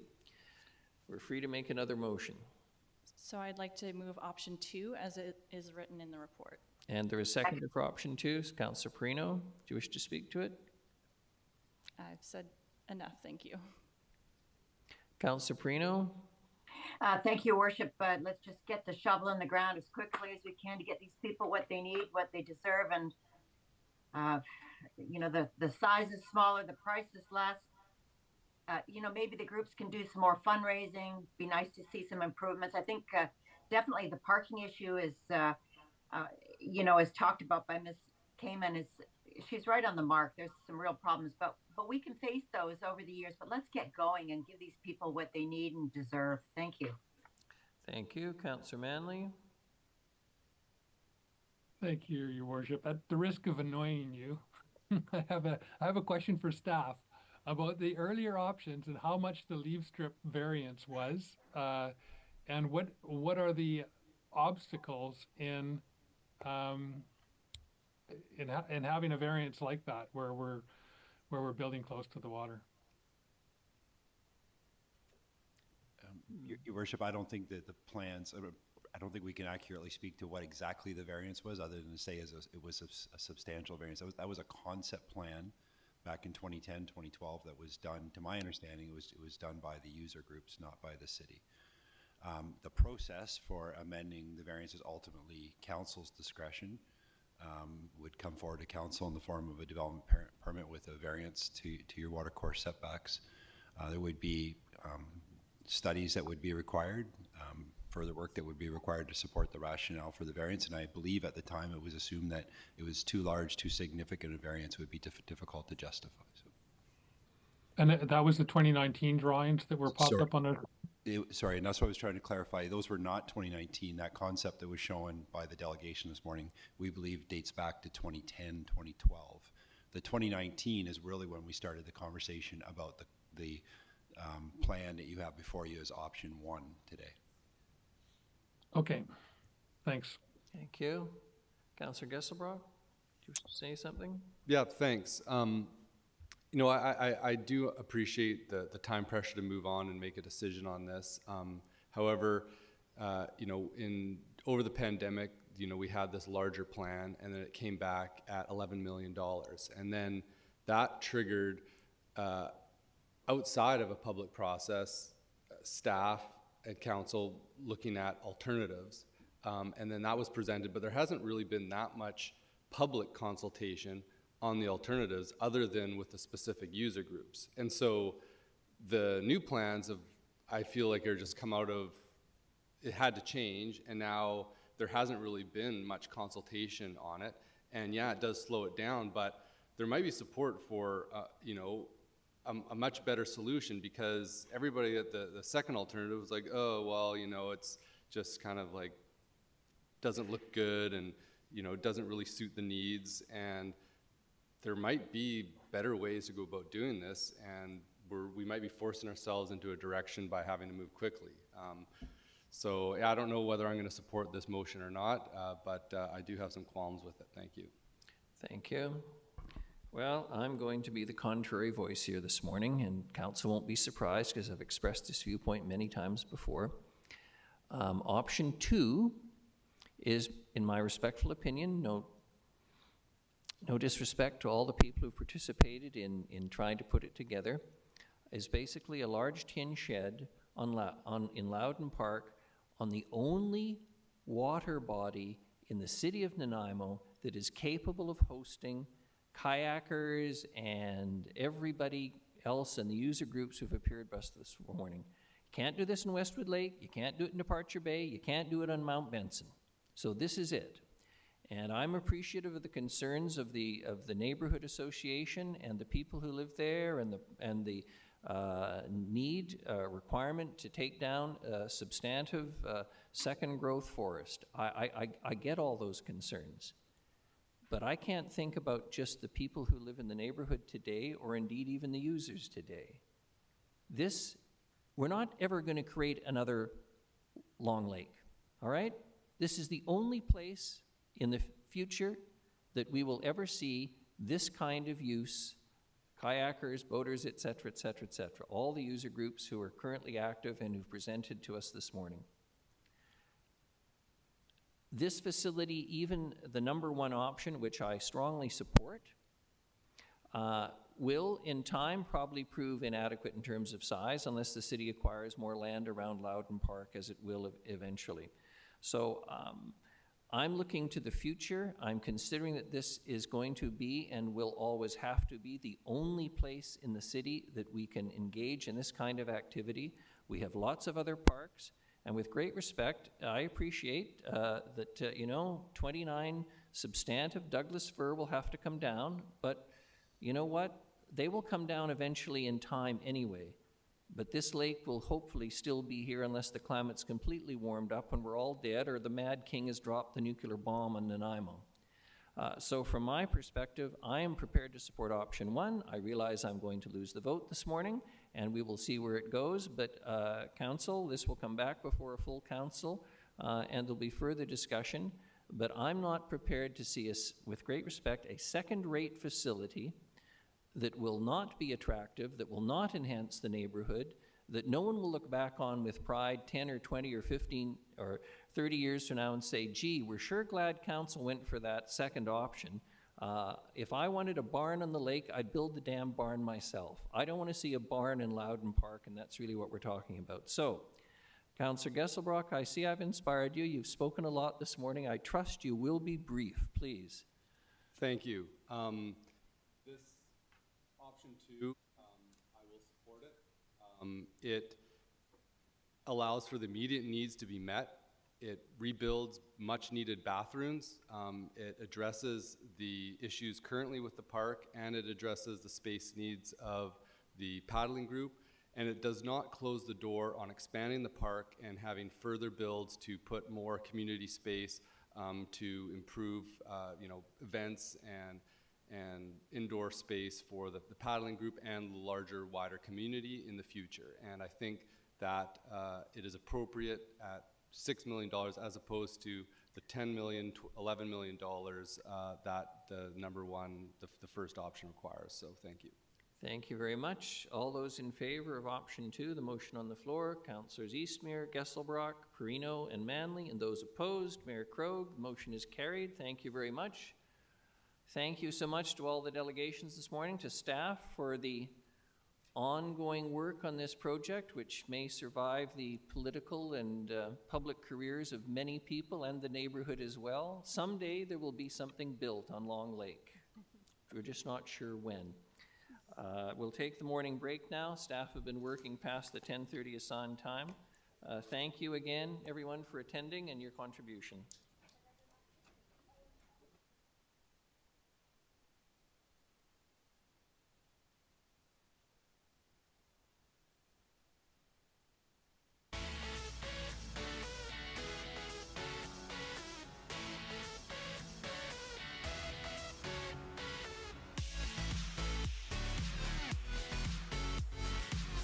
Is 7C, 2024 budget carryovers. I think it's just... And I'm sorry, I'm not going to be comfortable until I see those councillors. They're happy little faces, so I know we've got quorum.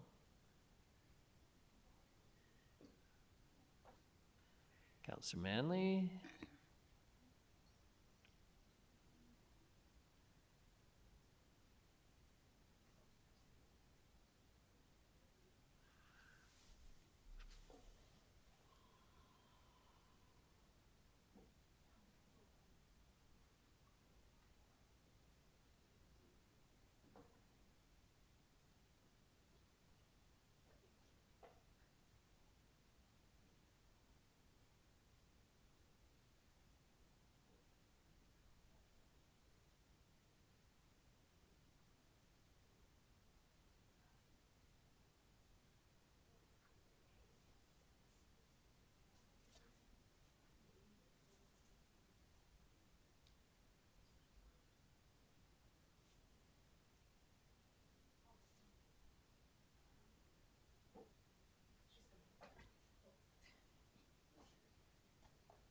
And Councillor Perino's with us. We can reconvene. So Ms. Fulla, please, the floor is yours. Thank you. For your information, we have the 2024 budget carry forward report. 75.7 million in project budgets were carried forward to 2025, of which 85% relate to projects that were in progress at the end of 2024. In addition, 1.4 million in operating budgets were carried forward to 2025. The carry forwards will be reflected in the 2025 to 2029 final financial plan bylaw that we'll be bringing to council next month. And staff are available to answer any questions. Thank you very much. I'm going to take a wild guess and guess that nobody's going to ask you any questions. Much appreciated. Thank you. The next is retaliatory tariffs between Canada and the United States. See you again, Ms. Fulla. Yes, but thank you. I expect Ms. Rushton will be commenting as well, perhaps. Yes. So the tariff situation continues to evolve and change on an almost daily basis. Supply chain management is taking proactive steps to mitigate the impact as much as possible on the city's supply chain. And an analysis of 1,038 vendors shows the city only directly procures from 13 U.S. vendors, and in fact, 21% of our vendors are located within Nanaimo city limits. However, we do have a lack of information on second-tier vendors and lower. Ms. Rushton is here today to answer any questions the committee may have. Councillor Perino. Thank you, Your Worship. Just an opinion from Ms. Bott. When we're looking at construction issues, you know, just for example, you know, Loudon, we just talked about it. Do we expect a real increase in materials to get going on these kinds of projects, or what are you feeling? What is their sense? I apologize for that being so vague. Ms. Rushton, please. Through the chair to Councillor Perino, thank you for the question. I'm clear at this time. Unfortunately, I haven't taken a really hard look at the drawings, but it will be, you know, a decision points for the committee once they start building to, you know, because there could be delays across the border, there could be all kinds of things, and progress versus cost versus quality is something that you have to look at a continuous basis as you're going through a construction project. I don't know if they've sourced anything across the border, but it is something that they will have to consider as they move forward. Your Worship, if I might ask another question, I'm just wondering, do we do any? I realize every one of our projects has a contingency fund plan. Do we do any more as far as preparing by ordering more materials for different projects throughout the city? Do we do that now, or are you preparing to do any more than you're already doing, I guess is my question. I think that's the hoarding question, isn't it, It Councillor? is, yeah. It's one of those, should we be doing some hoarding of materials to get things built? You know, impossible question to answer, I guess. I prefer the word stockpile, but I like the stockpile. Well, that makes the hoarders feel better. Mr. Lindsay, you wanted to say something as well? I saw your... I think Mr. Sims will jump in on maybe more about, you know, materials that we get for our normal construction and asset management, and trying to our best to procure stuff at fixed price whenever we can. I think back to the original question of how will this impact capital projects, significant projects moving forward, the short answer is we don't know. Obviously, we're concerned. I think as in even writing a report like this, it's difficult because the news changes every 12 hours on where we are going to be with tariffs. So I think it's fair to say at this point, any kind of trade war or escalation in the trade war has the potential to negatively impact the costs of delivering projects, and that's something we're going to have to keep a close eye on. Thank you, Your Worship. I think it's going to be a very interesting 4 years that we have to put up with, what did you say, the king to the south. Thank you.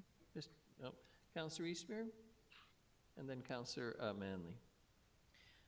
Thank you. Through you, I just wondered if our sustainable procurement policy has insulated us at all by having us make, you know, proactive choices up to this point about where and how we procure things, and whether, you know, the focus more on Canadian products has helped.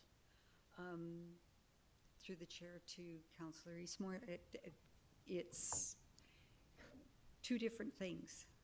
So we're focused on making sure that the products are sustainable, and evaluating to that end, leaving the competition open. So if we look at the trade wars and what others are doing, the two are almost in competition of each other. But for the most part, what we try to achieve, and what our goal is best value for the city, for the city's tax dollars. So if we can build both in, we've won a significant win for the city. But it depends on the product, it depends on the service, it depends on the vendor community. It's really, really hard to say. Okay, appreciate that. Thank you. Thank you. Councillor Manley? Thank you. Yeah, Mike, I have a couple of questions. One is concerning steel, like for pipes, steel and PVC. Are we sourcing Canadian product for those pipes? Do we know? Mr. Sims? Most of the steel piping comes in from either the US or from overseas. And quite frankly, our preference to date has been steel from the US because we can be assured of quality. And PVC piping it varies, but it's largely American as well. But it's, as Ms. Rushton pointed out, it comes through Canadian suppliers. So PVC seems to be impacted heavily by the price of oil. And I think you can surmise, as Mr. Lindsay said, anything that is made of steel is going to be impacted. So construction materials, structural members for buildings and so on. Okay. And then just a follow-up. I note that the City of Toronto has changed some of their policies. They've got new competitive contracts under $353,000 for goods and services, and $8.8 million for construction will be awarded exclusively to Canadian suppliers. Is that that's a violation of the CUSMA or the USMCA or the MACU USA, whatever you want to call it, depending on what country you're sitting in? Is that correct? Ms. Rushton? Through the chair to Councillor Manley.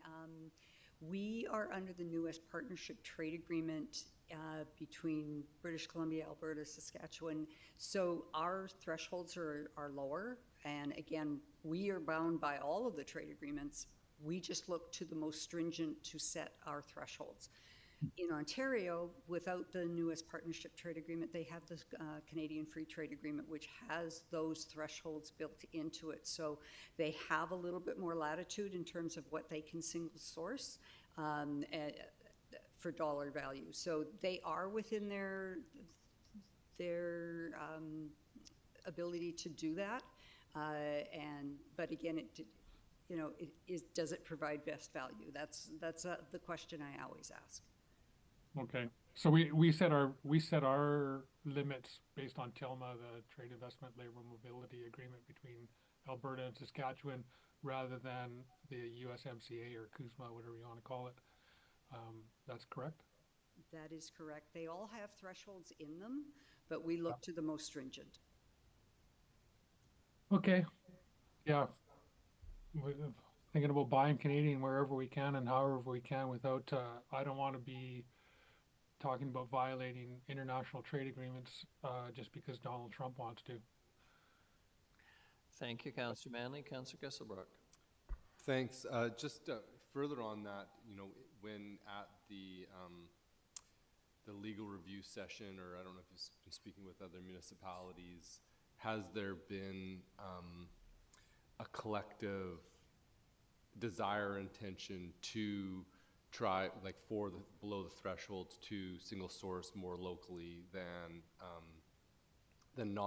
just simply best cost value? Everything is all connected, and it might short-term best value, but if everybody was buying more local, offsetting, losing the potential market share that from the states from the tariffs. Is that discussion happening, or is it mostly still just focused on best value kind of cost-wise? I think it's still based on that. I think the conversation is still best value, but best value sometimes is local. Mm-hmm. It truly is, because it takes less time, takes less manpower, takes less. So you are getting best value. So, and in the report, when I did the analysis, it was interesting to see that there was 21% of our current contracts are based in the Nanaimo city limits. Mm-hmm. So that to me is a significant number. I think being on the island helps, because there's a cost every time we cross that body of water. So I think we're doing quite well in terms of what we're contracting for. And in our sustainable procurement policy, Do we have it as a part of the metric in determining value sourcing local in that? Unfortunately, the trade agreements prohibit the local. That language, yeah. okay. Even below the thresholds. No, below the thresholds, we're free to do what we want. Right. But in our current policy, though, below the thresholds, do we have policy in place that say when something is below the threshold, we would give added points to a local option as opposed to something less local or in another country? Yeah, and again, when we're under that threshold, we're typically not comparing. We haven't gone to market. Right. We're just single sourcing because we're able to, and we evaluate that on its own merits. Mm-hmm. Right. So I guess when we're single sourcing like that on its own merits, is there a decision-making rubric, or we just do we do what is already more local, or we just kind of from historical relationships, we kind of just go with what we... Probably a mix of both. Yeah. If you're getting a good valued relationship, you just like to continue because you don't have to reinvent the wheel. Great, thanks. Thank you very much. Appreciate the attendance. I'm not seeing any further questions. We have no other business. I doubt we've got anything for question period. Motion to adjourn, Councillor Eastmere, seconded Councillor Perino. All those in favor? Any opposed? None. Motion carries. Thank you very much.